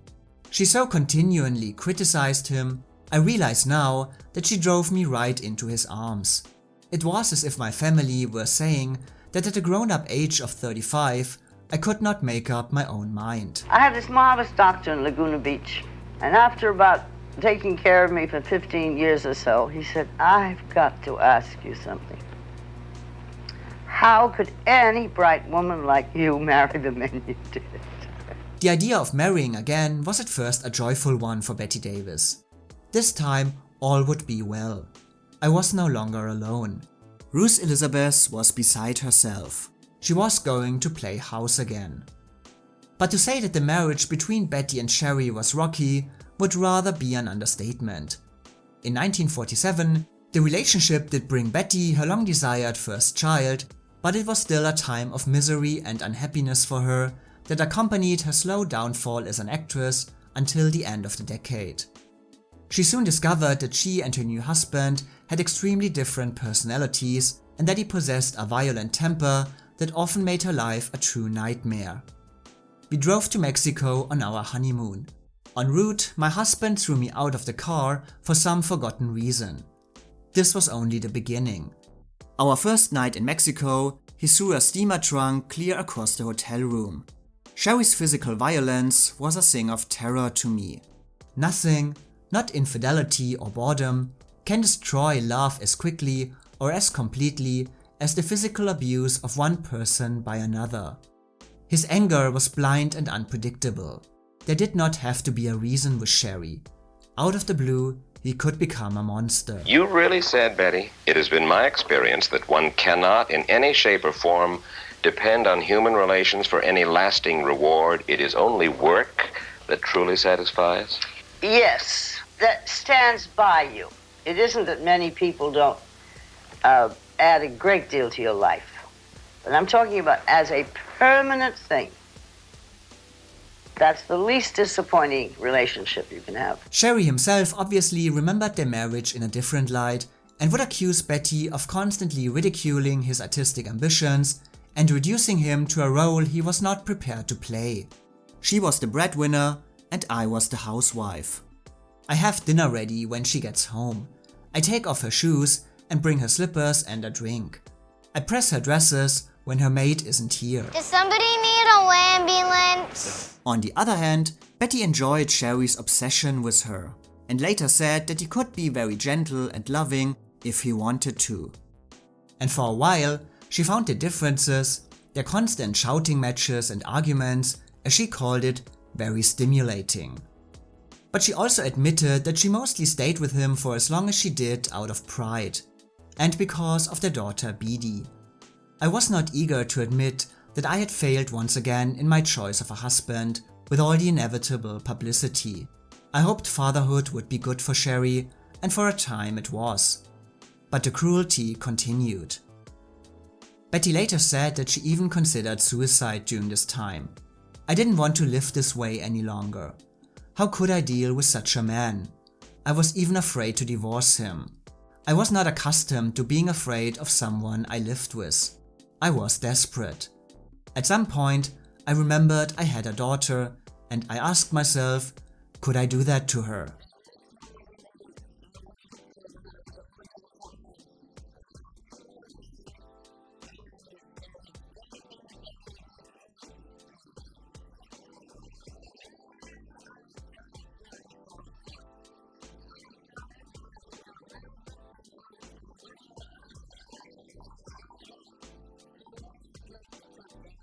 Betty finally left Sherry in 1949 after he attacked her while she was holding their daughter and filed for divorce a few months after the end of her contract with Warner Brothers, only increasing her feeling that the end of the decade was essentially also the end for her. Oh, I think any time I had to admit a marriage was a failure was a very bad time.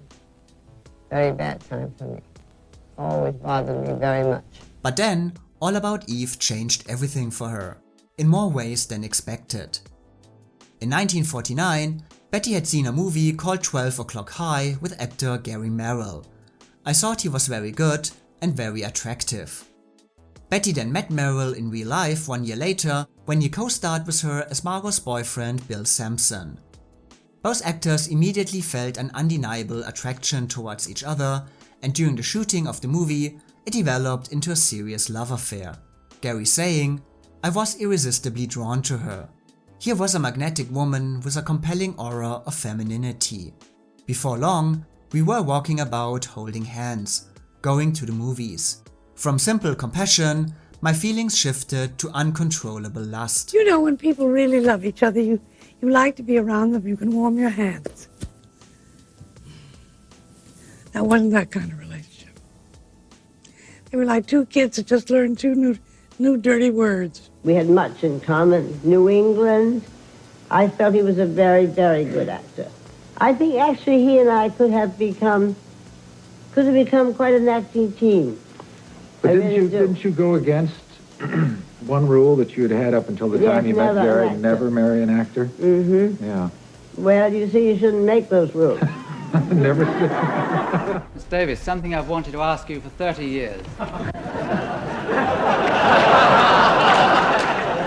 To marry you?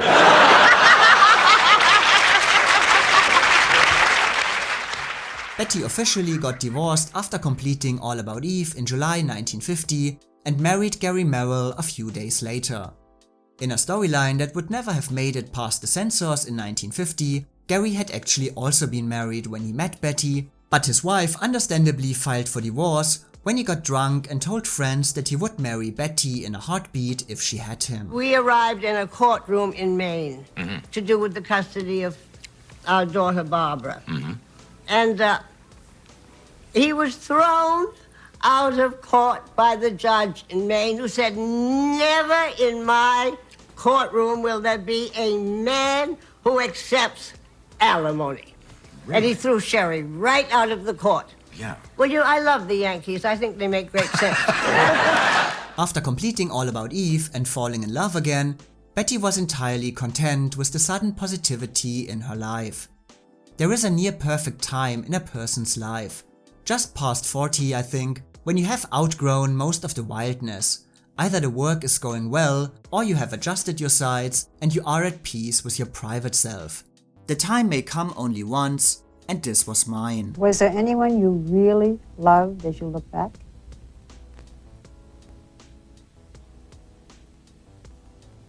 I think I really love Gary, yes. Gary Merrill. Yes, I do.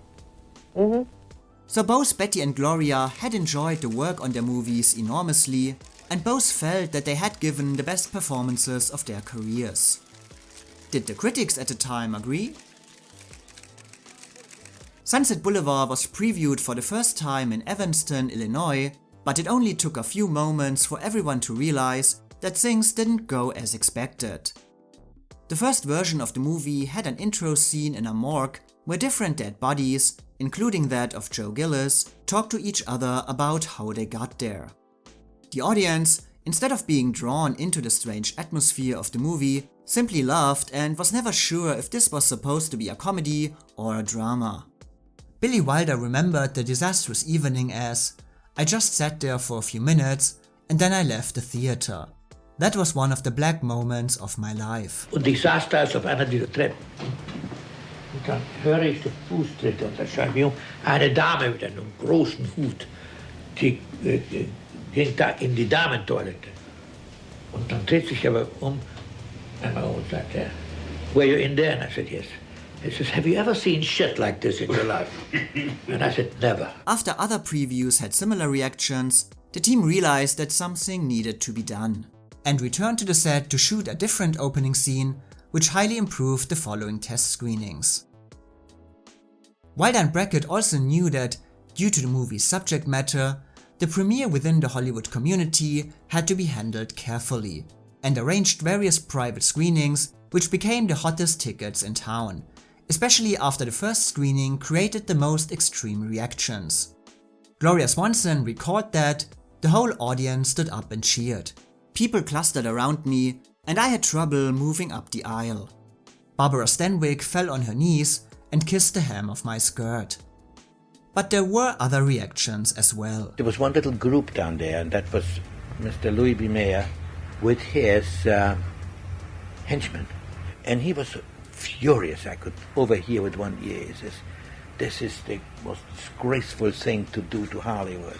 Biting the hand that is feeding you." And he went on, and this man didn't really know my name, but feeling great and elated and already on top. And I just went up to him and said, "Mr. Mayer, my name is Billy Wilder. I'm the director of this picture, and why don't you go and fuck yourself?"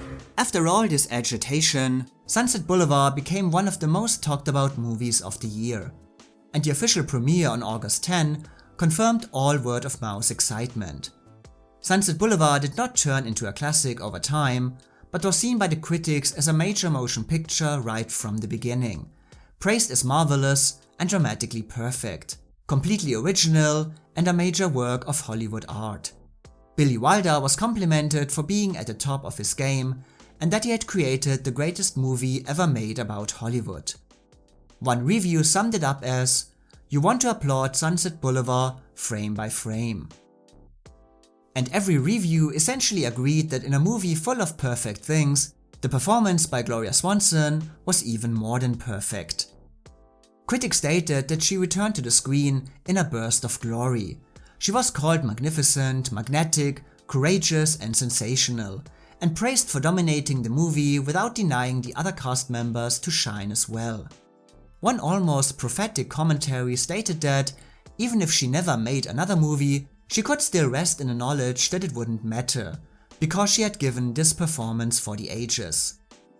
However, there were actually also some negative summaries of her work, which felt that she was more a grotesque caricature than a real character, or, remembering her prime days as a glamour girl, questioned her acting talents overall. She tackled her big dramatic scenes with all the nuance of Betty Hutton singing "You Can't Get a Man with a Gun."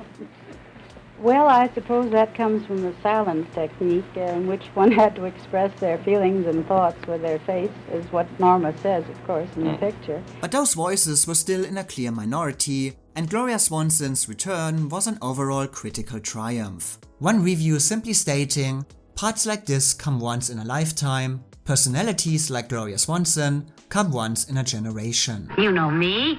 I never acknowledge anything but applause and good reviews. Some contemporaries of Gloria Swanson also weighed in on the movie and her performance. Mary Pickford was allegedly overcome with emotions after the premiere, while Lillian and Dorothy Gish called Gloria's work a fine job. On the other hand, Mae Murray, one of the highest paid actresses of the 1920s, is reported to have said, "None of us floozies was that nuts." Bette Davis, while not a contemporary of Gloria Swanson, was also a big admirer of her work, calling her performance heavenly.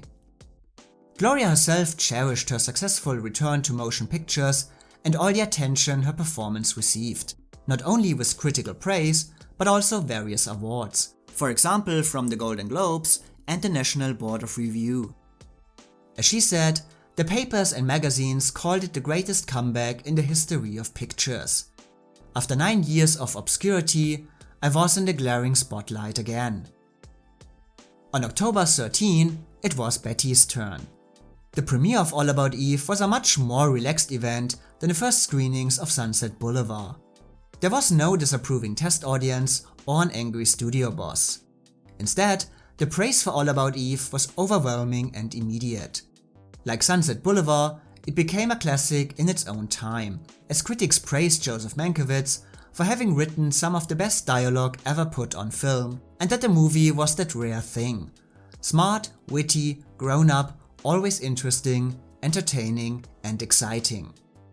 And like Gloria Swanson had dominated the reviews of Sunset Boulevard, Bette Davis was equally the standout in all reactions to All About Eve. Many critics right away calling it all about Margot, as Betty was praised for effortlessly taking charge of the part, giving emotions and complexity to this grand dame of the stage, that it was a part finally worthy again of all her talents, making it impossible that anyone else had ever been considered for the role. Reviews described her as brilliant, full of, yes, fire and music, and that her work was a powerful reminder of her brilliance as a skilled and natural actress. Husband Gary Merrill also joined the Admiration Society, saying that never in the history of motion pictures has an actress been so perfectly cast. To try and make the character at least somebody the audience will be interested in, and that's the toughest kind of film to make in the world. The easiest kind of film to make in the world, of course, is when the characters are written beautifully. Like, you know, you can use the example of All About Eve. That's one of the great scripts ever written in the world. All any of us had to do was just come to work, love every minute of it, and say what Mr. Mankiewicz wrote. That's heaven. That happens about 4 times in your entire life in the theater, really. However, there were some speculations if Betty in All About Eve actually was a case of perfect casting or of perfect imitation. Life magazine wrote after the premiere, Bette Davis in the movie is obviously based on Tallulah Bankhead, and many other outlets would draw similar comparisons, naming Tallulah as the source for Betty's performance, something that Betty always denied, saying, "There was no intentional imitation of anyone. Maybe Miss Bankhead and I are alike, you see. That could happen. We never even thought of her." She swore that I imitated her. and that it was written about her. It was written about no special actress at all. The reasons for the comparisons between Margot Channing and Tallulah Bankhead mostly came from their similar larger-than-life personalities, but also because of seemingly precise steps by Betty to recreate Tallulah in her work, from her voice to her hair and her wardrobe. And yes, it's true that Betty uses a slightly darker voice in All About Eve than in her other movies. But the reason for this was not Tallulah Bankhead. When Betty met with William Sherry in April 1950 to discuss their divorce, the couple again engaged in a loud shouting match, which ended for Betty with a ruptured blood vessel in her throat. So when she arrived in San Francisco a few days later to begin working on All About Eve, her voice had a noticeable husky and lower quality. She initially feared that Joseph Mankiewicz might be upset about this, but instead, he immediately fell in love with her, quote, whiskey-throated voice, and ordered Betty to keep it for the rest of her performance. Another comparison centered around Margot's party dress, which seemed to imitate Tallulah's style. However, the dress was actually not supposed to be bare-shouldered, but it didn't fit Betty properly, and so she and Edith Head lowered it. And about Betty's hair, well, that was just Betty's hair at the time, and might I say that she never looked better. Tallulah herself later dismissed all these speculations. The gossip said Miss Davis had patterned her performance after me, had deliberately copied my haircut, my gestures, my bark and my bite. In superficial aspects, Miss Davis may have suggested a boiling Bankhead, but her overall performance was her own. However, in 1950 and 1951, Tallulah used this unexpected publicity and talked about the similarities between Margot and herself all the time for comedy reasons, turning her alleged anger over Betty's work into a running gag on her new radio program The Big Show, which premiered almost simultaneously with All About Eve. Tell me, when have you seen as great an actress as Betty Davis in All About Eve? Every morning when I brush my teeth. But no matter if imitation or not, everyone agreed that the end result spoke for itself. The San Francisco drama critics, which had named Betty the worst actress of the year just 1 year earlier for Beyond the Forest, now named her best actress of the year. She won Best Actress in Cannes in 1951 and also received her first award from the New York Film Critics. To all of us in Hollywood, this award seemed to be a special compliment. I was pleased beyond words to have finally been chosen. During the awards ceremony, she thanked her director Joseph Mankiewicz for having given her the greatest role of her career. As I told Mankiewicz, he resurrected me from the dead. Someone who also read all the raves for Betty was Claudette Colbert. Every time I read the beautiful notices, a knife goes through my heart. However, she was never bitter about losing the role of Margot or Betty's success in it. I resent those false reports that portray me as ungracious to a fellow artist who gave as much to the role as Betty did. I know how much it meant to her at the time because she had her share of personal and professional woes. What also softened the blow a bit was the fact that Claudette didn't forget that many years earlier, Betty Davis had turned down the lead in It Happened One Night, which had won Claudette an Oscar and movie immortality herself. Betty later agreed that her celebrated comeback was only possible due to Claudette's back pains. Claudette's loss was my gain. So both Betty and Gloria gave performances that did not become legendary over time, but rather were complimented, praised and worshipped already in 1950 by basically everyone within the Hollywood community. And of course, both were also immediately considered favorites for Oscar nominations and also the award itself. They both just felt undeniable. So, do I share this overwhelming praise?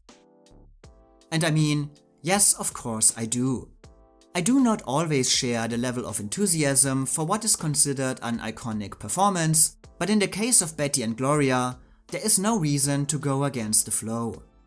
And I don't really know what I can add here, as I'm pretty sure that everything that can be said about their performances has been said already. But I try to justify my appreciation for their work just the same. I have to be honest, when I started Oscar watching what feels like 100 years ago, Betty Davis in All About Eve was actually one of those iconic performances I didn't truly get. I saw that it was good, but I never understood the high level of acclaim. Well, times have changed, and looking back, I think the reason why I didn't respond too positively at first is exactly the same reason why I do today. It's the fact that Betty makes it look almost too easy, that her casting is so perfect that she inhabits Margot Channing on a completely natural level. Her performance never draws attention to itself because every single thing she does is always in the moment. I don't want to use the cliché expression that she doesn't appear to be acting at all, because she obviously put a lot of thought and work into her performance, but the final result feels entirely organic and spontaneous, capturing every facet of Mankiewicz's dialogue and style, the comedy and drama, the anger and regret. Lloyd, I'm not 20-ish. I'm not 30-ish. 3 months ago, I was 40 years old. 40. 4-0. That slipped out. I hadn't quite made up my mind to admit it. Gloria Swanson's Norma Desmond, on the other hand, is a performance I have admired basically since the first time I ever saw it, because it certainly announces itself on a much grander scale. Margot Channing doesn't care what you might think of her, Norma Desmond dares you to deny any attention. And Gloria Swanson's style in the role makes it impossible to look away at any moment. She commands the screen with a magnetic and ghost-like presence that gives Norma Desmond a much larger impact than the script might have intended. It's always surprising that Gloria's performance is actually not as large as that of other Best Actress contenders, but Sunset Boulevard is completely shaped by, and remembered for, her performance. She certainly is big, she is as much as possible, but she is never too much. Her performance walks an extremely thin line between effective and exaggerated, and she walks it successfully and without holding anything back. They're dead. They're finished. There was a time in this business when they had the eyes of the whole wide world. But that wasn't good enough for them. Oh, no. They had to have the ears of the world, too. So they opened their big mouths, and out came talk. Talk, talk! Gloria Swanson clearly uses every bit of experience she gained during her days as a silent movie actress, her eyes and face constantly over-communicating at every moment without feeling out of place. She might have reached stardom in a time without talk, talk, talk, but she has perfect control over her voice, menacing, determined, and lost at the same time, resulting in a performance that might not work in every environment, but fits perfectly into the style of Sunset Boulevard. You want a Valentino, somebody with polo ponies, a big shot. What you're trying to say is you don't want me to love you. Say it. Say it. Like Gloria Swanson, Bette Davis is certainly also larger than life, but always within the restraints of a more realistic surrounding and character. As I have mentioned before, Betty never saw herself as Margot Channing, but understood many parts of her problems and worries, her successes and failures, and while Gloria Swanson is larger than life by her acting choices, Betty's dominance comes from a natural superiority, a forceful presence, simply by being without any regards for effect or consequences. There is never a single doubt that Margot Channing would be the natural center of attention, and of course the Queen of Broadway, an actress of fire and music who can captivate audiences every night by sheer magnetism and talent. It must have been a revelation to have a 24-year-old character played by a 24-year-old actress. Well, that's beside the point. It is right to the point. Also, it must have seemed so new and fresh to you, so exciting to have your lines read just as you wrote them. As the script of Sunset Boulevard takes Norma Desmond more and more into the delusional world of her own mind, the intensity of Gloria's acting certainly always catches up with the pressure of the situations. There is humor in her work, no doubt, but Norma Desmond always feels like a gun ready to fire at any moment. A constant threat underneath what appears to be an almost pathetic personality. Her final descent into madness, those big eyes, those fanatic whispers, that haunting walk down the stairs give me goosebumps every time and crown an achievement that is rarely seen on the screen. I just want to tell you all how happy I am to be back in the studio, making a picture again. You don't know how much I've missed all of you. And I promise you I'll never desert you again. Bette Davis's Margot takes a different direction, of course, and Bette Davis continues to flawlessly capture every facet of the slow change. The insecurities of Margot never feel overdone, as Betty shows a woman who behaves in ways we probably all have behaved at some point, knowing that she is out of place, hating herself for the way she is, but unable to stop herself, feeling hurt and wanting to hurt others in return. She peels away layer after layer of Margot, letting her recognize her own faults and what she truly wants in life, giving a subtle execution to a powerful arc, making Margot a real person at every step of the way. In completing this arc, she also never overshadows her co-stars, displaying perfect chemistry with all other cast members, from the honesty of her friendship to Karen, to her openness with Birdie, to the self-doubt in her love for Bill. Margot Channing was not necessarily meant to be the center of attention in All About Eve, but Bette Davis flawlessly captures the audience and makes Margot's process of self-realization one of the most satisfying storylines in movie history. Funny business, a woman's career. The things you drop on your way up the ladder so you can move faster. You forget you'll need them again when you get back to being a woman. I have to be honest that, occasionally, I wish that Gloria Swanson had toned down her work a little, as I feel that it might have been more effective if the process of Norma losing her grip on reality had been a bit more developed. Norma is clearly already gone far beyond any point of help when she is introduced for the first time, and there are various moments when other characters engage with her in a way that seems to suggest a far more reasonable person than is presented here, which occasionally makes the obviousness of Gloria Swanson's approach a bit too much. But this is criticism on a very high level, and at the end, this is still a performance for the ages, simply because it is so hard to define and understand, maybe more fascinating on the outside, while Bette Davis works more strongly from the inside, both given highly complex and challenging roles, but if these roles are rightfully iconic, then it is because both actresses made them so, with performances where style and substance stand confidently next to each other to create vastly different, but equally unforgettable results. It means I've finally got a life to live. I don't have to play parts I'm too old for. You see, this is my life. It always will be. There's nothing else. Just us. And the cameras. And those wonderful people out there in the dark. As expected, both All About Eve and Sunset Boulevard dominated the Academy Awards of 1950 with a record-breaking 14 and 11 nominations respectively. And of course, both Bette Davis and Gloria Swanson found themselves among the 5 Best Actress contenders of the year. Suddenly, both of them were getting more attention than they had for years. Bette, however, did not throw herself back into work during this time. She went to England to appear in Another Man's Poison together with husband Gary Merrill, but it was the only movie she did in 1951, deciding to focus more time and attention on her family and her private life for now.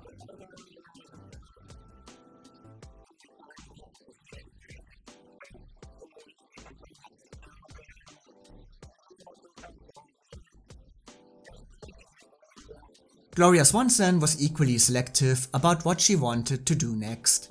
She started The Gloria Swanson Show, a daily hour radio program with guests like Marlene Dietrich, Claudette Colbert and Tennessee Williams, and she also was finally given the chance to fulfill her lifelong ambition: to be a hit on Broadway. At the end of 1950, she was approached by José Ferrer to co-star in a revival of 20th Century, which became one of the most sought-after tickets of the season, especially due to the pairing of Gloria Swanson and Ferrer, who were both among the top favorites for the Academy Awards. In one scene, Gloria Swanson, who played acclaimed actress Lily Garland, showed Ferrer a prop Oscar, to which he answered, "Now, where did you get this dreadful thing? For bowling?" It was a scene that brought down the house every night. When I brandished the fake Oscar in Joe's face, they sent up a prolonged cheer, as if they wanted Norma Desmond to step out of Lily Garland and take a bow. They went wild again during the curtain calls, particularly when it got down to just Joe and me. They all leaped to their feet and started clapping in unison until the house lights came up. Since Bette was working on Another Man's Poison in England and Gloria was in 20th Century on Broadway, neither of them was able to attend the Oscar show in Los Angeles. As the ceremony would be 2 days after Gloria's 52nd birthday, José Ferrer decided to throw her a big party in New York on Oscar night. And many other Oscar nominees located in the East, among them George Cukor, Celeste Holm and Julie Holliday, preferred to attend Gloria's birthday party too, which ultimately became a sort of unofficial second Oscar ceremony. And for the next couple of years, the Academy actually continued to host shows in both LA and New York to include the many nominees in the East who would otherwise not be able to attend. Gloria herself was quite torn about the whole Oscar affair. Mr. DeMille had never got an Oscar, neither had Erich von Stroheim, and D.W. Griffiths had got only an honorary one. Yet without those three, pictures would never have made it past the crawling stage. At the party, Gloria sat with co-star Jose Ferrer and co-nominee Judy Holliday, both anxiously awaiting the results of the race, while Bette Davis was listening over the radio in England. Gloria remembered that photographers asked her and Judy to playfully fight for a fake Oscar while waiting for the announcement. It was a tasteless exercise, even for the press, and Judy and I were both acutely embarrassed to go along with the galloping horseplay, which, thank heaven, couldn't go on for long because the next fraught moment had come. When Judy Holliday was announced as the winner, Betty simply said, "Good, a newcomer got it. I couldn't be more pleased," and went to bed. However, she later complained that performers who had played a role many times on the stage shouldn't compete against actors who, like her, had to create a character completely new in just a short amount of time. It's an argument that would come up often again in later years as other performers received Oscars for recreating stage work but was never seriously considered, meaning Betty would continue to lose to actresses recreating their stage successes. Gloria, on the other hand, said about her moment of losing, "I hadn't thought I would be greatly affected one way or another, and I wasn't. Nobody had ever died of grief or left pictures because someone else's name was in the envelope. I had been through all this before. Both times I had shrugged and moved on." Judy Holliday, on the other hand, remembered the evening a bit differently, later telling friends that Gloria had said to her earlier that evening that she was rooting for herself and hoped that she would win, correctly predicting that this was probably her last chance. Have you ever won an Academy Award? No. However, pictures of Gloria happily congratulating both Judy and Jose Ferrer feel very genuine. But of course, newspapers want drama, and they would later publish this picture as proof of Gloria's desperation over her loss. But this was actually taken during the tense moment when the nominees were announced. I will get into all the details of the Oscar race, how it was seen at the time, and who was actually predicted to win in my video on Judy Holliday. For now, I instead want to discuss what happened after the Oscars, when the excitement had settled down and the reality of Hollywood politics caught up with Betty and Gloria. For this, let's take a quick step back to the release of All About Eve and Sunset Boulevard. As just mentioned, both Betty and Gloria received overwhelming critical praise for their performances. But of course, this praise also came within a very specific narrative. Their big, unexpected comebacks. Yes, I know, but sorry, I'll continue to use that word now. And the interesting thing is that, even though the circumstances of their careers were obviously very different, many people at the time treated their returns with Norma and Margot almost the same way. Many acting as if Betty had been away as long as Gloria Swanson, as if the movies she had made and the roles she had played in the last couple of years hadn't existed for her. But this also leads us a bit further and shows that, even if both were seen as comebacks of equal importance as a return to glory, reactions still varied. For Betty, Margot Channing was seen as a return to former glory, a display of what she could do, and as the greatest achievement of her career. A statement that was made possible because enough people still remembered her peak years at Warner's. They knew what she had accomplished about 10 years ago and felt that she had done even more now. And because All About Eve not only brought Betty a long-awaited great part, but also a new husband, there was a very easy to admire narrative, an emotional investment. People had witnessed Betty's career and private life slowly going downhill and wondered if she would ever recover. And the fact that she did was extremely satisfying for many in the industry. Hedda Hopper, who had just worked with Gloria Swanson in Sunset Boulevard, called Betty's performance Hollywood's most thrilling comeback in 1950, and other reviews joined in, calling it the most sensational comeback Movieland had ever seen. Mind you that Sunset Boulevard had already been released by this time. I'm not saying that there was a clear preference for Betty's performance between the two of them, but there appeared to be a preference for Betty's comeback, simply because everyone had a clear memory of her prime and her sudden downfall. The case for Gloria, on the other hand, felt a bit different. Her comeback happened just as unexpectedly, but in her case, it wasn't a comeback many were waiting for. 2 years ago, nobody had thought that she would even make a movie again. There was admiration for her return, but not the same kind of emotional investment, simply because for a new generation of moviegoers and industry insiders, Gloria Swanson was more or less a blank page. Yes, everybody said that she had been a giant of the industry, but not everybody was familiar with her body of work. A lot of the focus in the press during the release of Sunset Boulevard was actually less on her status and abilities as an actress, but rather on her reputation as a glamour girl then and now, on how well she still looked for a woman of the ancient age of 52 and her secrets for her ageless face. Many reviews and profiles I read from the time had clearly no idea about her career, some stating that Sunset Boulevard was her first movie since Sadie Thompson, that she had never made a talking picture before, or that she hadn't worked at all since the Queen Kelly fiasco. There was an unfamiliarity with Gloria Swanson, with the work she had done and what she was capable of. She was the first actress from the silent era to make a return on such a level, and therefore almost felt like a newcomer. Sunset Boulevard is a comeback and her breakthrough.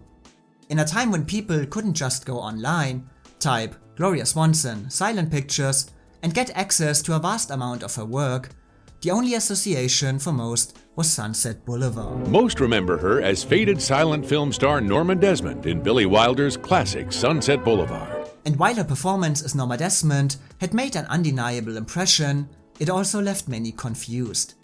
Yes, reviews said that no other actress could have played Norma Desmond like she did, but in return, could she also play roles that were not Norma Desmond? Could she basically play anyone else? Now, we've had other maturing actresses who have maintained their popularity, perhaps even increased it despite their age. Katharine Hepburn, Barbara Stanwyck, Joan Crawford. Could it be that they have made up for their loss of youthful glamour with their acting ability while you were unable to do that? And the question went even further. Would audiences even want to see Gloria Swanson as anyone else than Norma Desmond, given her age and how unfamiliar they were with her? Was there actually a future for Gloria Swanson in Hollywood? Or to put it differently, would Hollywood be willing to give Gloria Swanson a chance for the future? Well, are you through with Hollywood? Following Wait Sunset... a minute, am I through with Hollywood or are they through with me? All right, that's a good question. Of course, in the end, neither comeback in 1950 was a true game changer for the careers of both actresses. I mean, what do you expect Hollywood to do? Write great and complex roles for women over 40? But circumstances were still different for Betty and Gloria. Betty certainly was back, and I think her nomination for something like The Star was only possible due to the respect for her return with All About Eve. But she nonetheless decided to only make a handful of movies after 1950 before retreating from the screen for a few years to focus on her private life. When she returned in 1955, the effect of her comeback was already over again, and she was in the middle of what she called her 10 black years before whatever happened to Baby Jane would bring her another return to the top in 1962. But with the roles she played after All About Eve, it became clear that Margot Channing was not influencing the way people saw her. Yes, she essentially did a cross between Margot Channing and Norma Desmond in The Star, but she otherwise continued to play a variety of different roles and characters in a variety of different movies. The success of these parts in movies is of course another story, but again, how invested do you expect Hollywood to be in the career of a woman over 40? I talk about the rest of Betty's career as well as her marriage to Gary Merrill in my videos on her work in The Star and Whatever Happened to Baby Jane, which I link below, so check those out if you like. Spoiler alert, the marriage did not end well.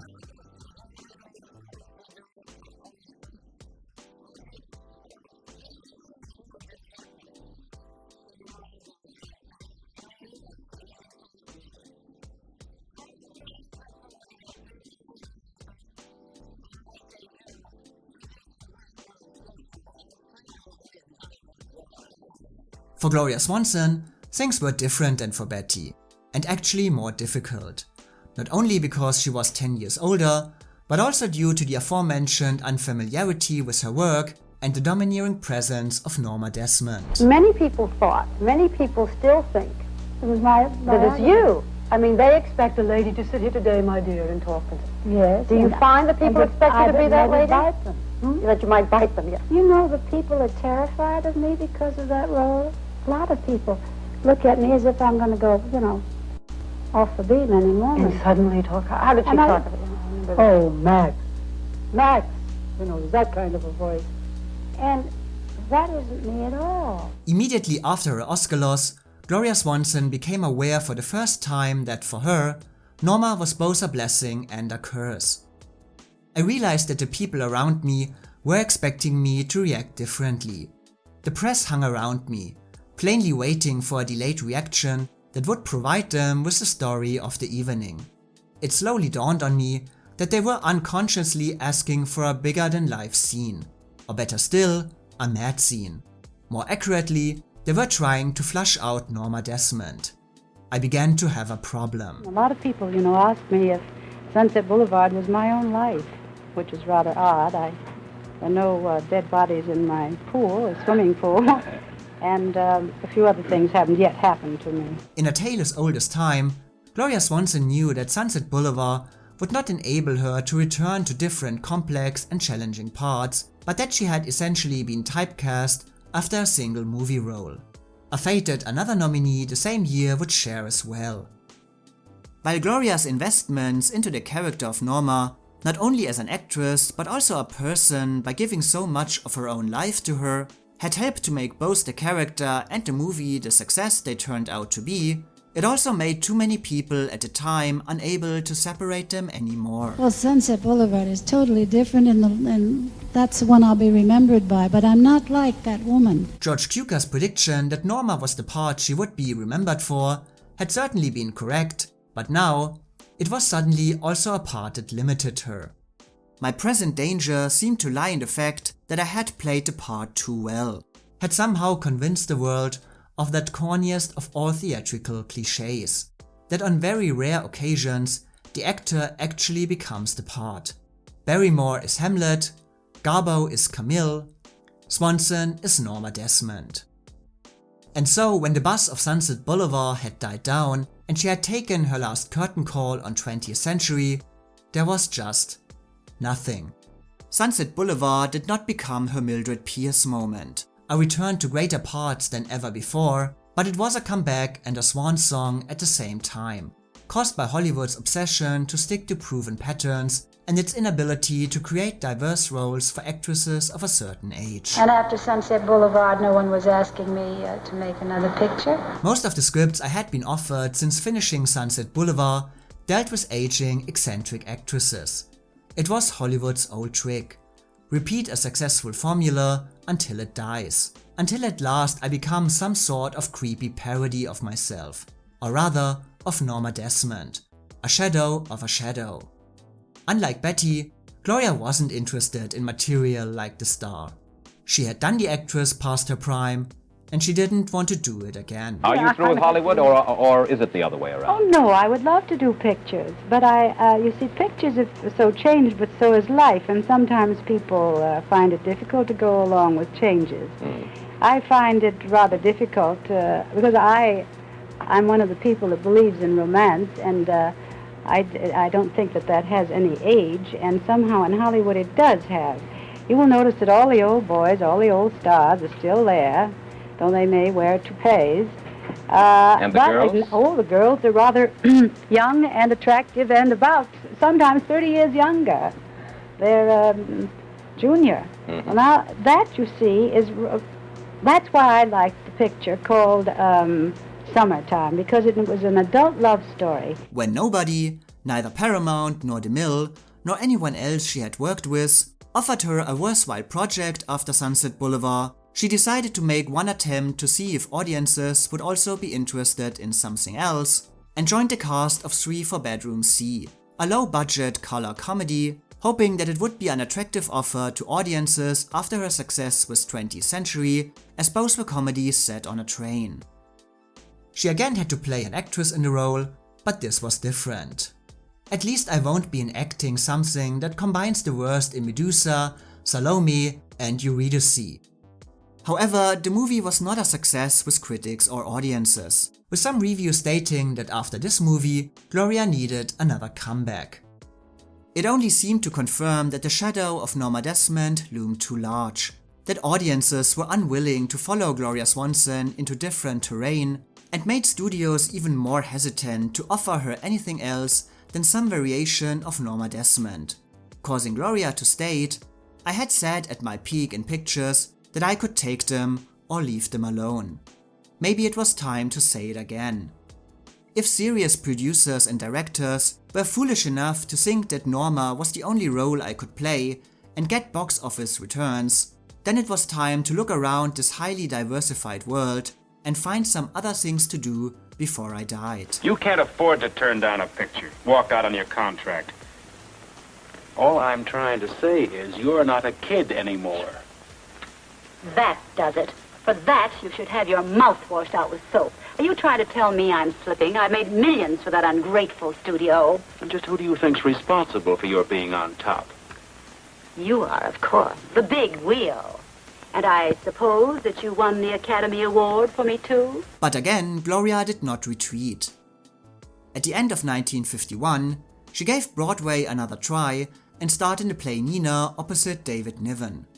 Nina was again a romantic comedy, but Gloria became uncomfortable with the part very quickly, mostly due to many rewrites, which she felt decreased the play's quality. And when Nina opened in December 1951, the goodwill from Sunset Boulevard and 20th Century was already gone. Critics dismissed the show, and it closed quietly 1 month later. No, it was an unfortunate thing. It was a thing called Nina, a play called Nina.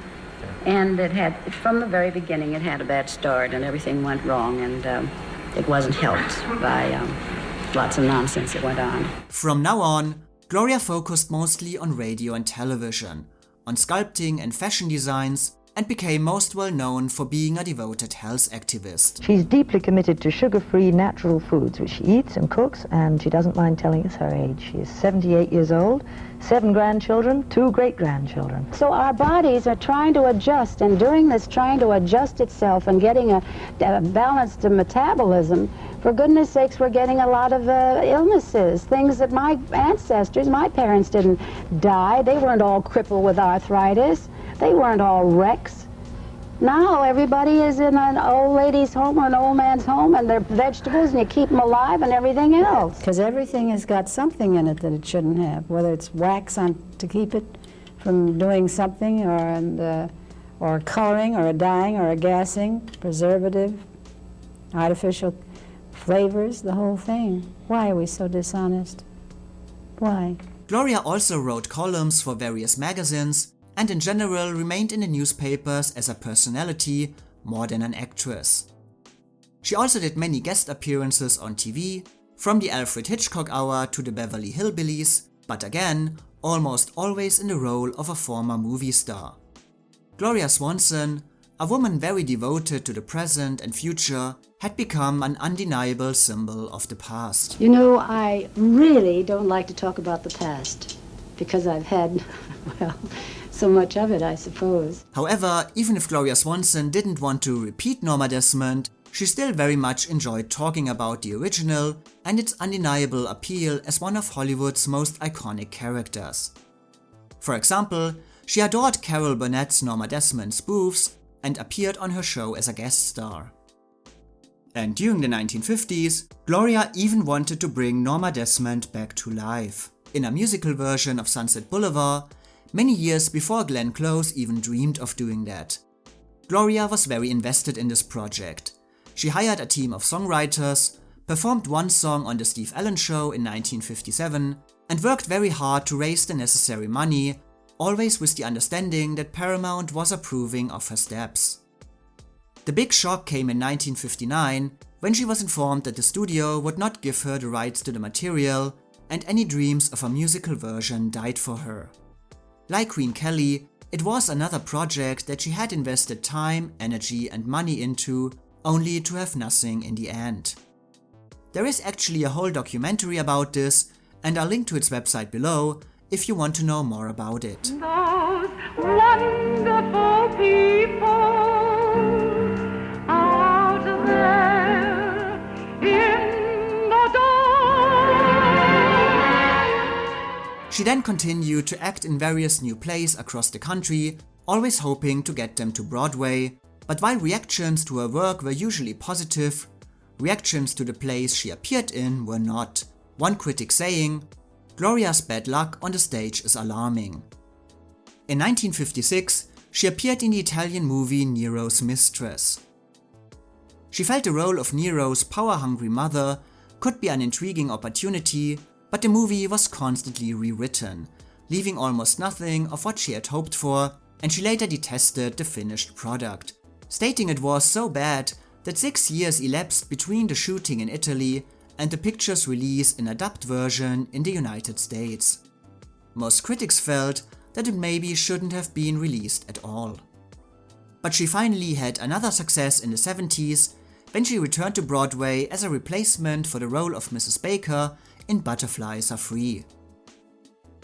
Gloria then at first turned down the role of an alcoholic, aging movie star in Airport 1975, but once the producers allowed her to make any change to the role she wanted, she decided to simply play herself. As she said, not an alcoholic, but a health food freak. Not a gin-soaked philosopher, but a normal human being.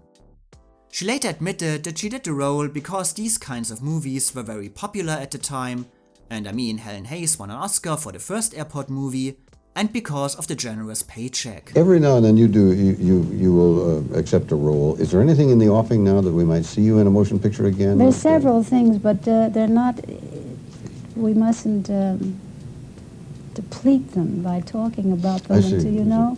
I feel that's very important too, because of focus on something. It's like a light.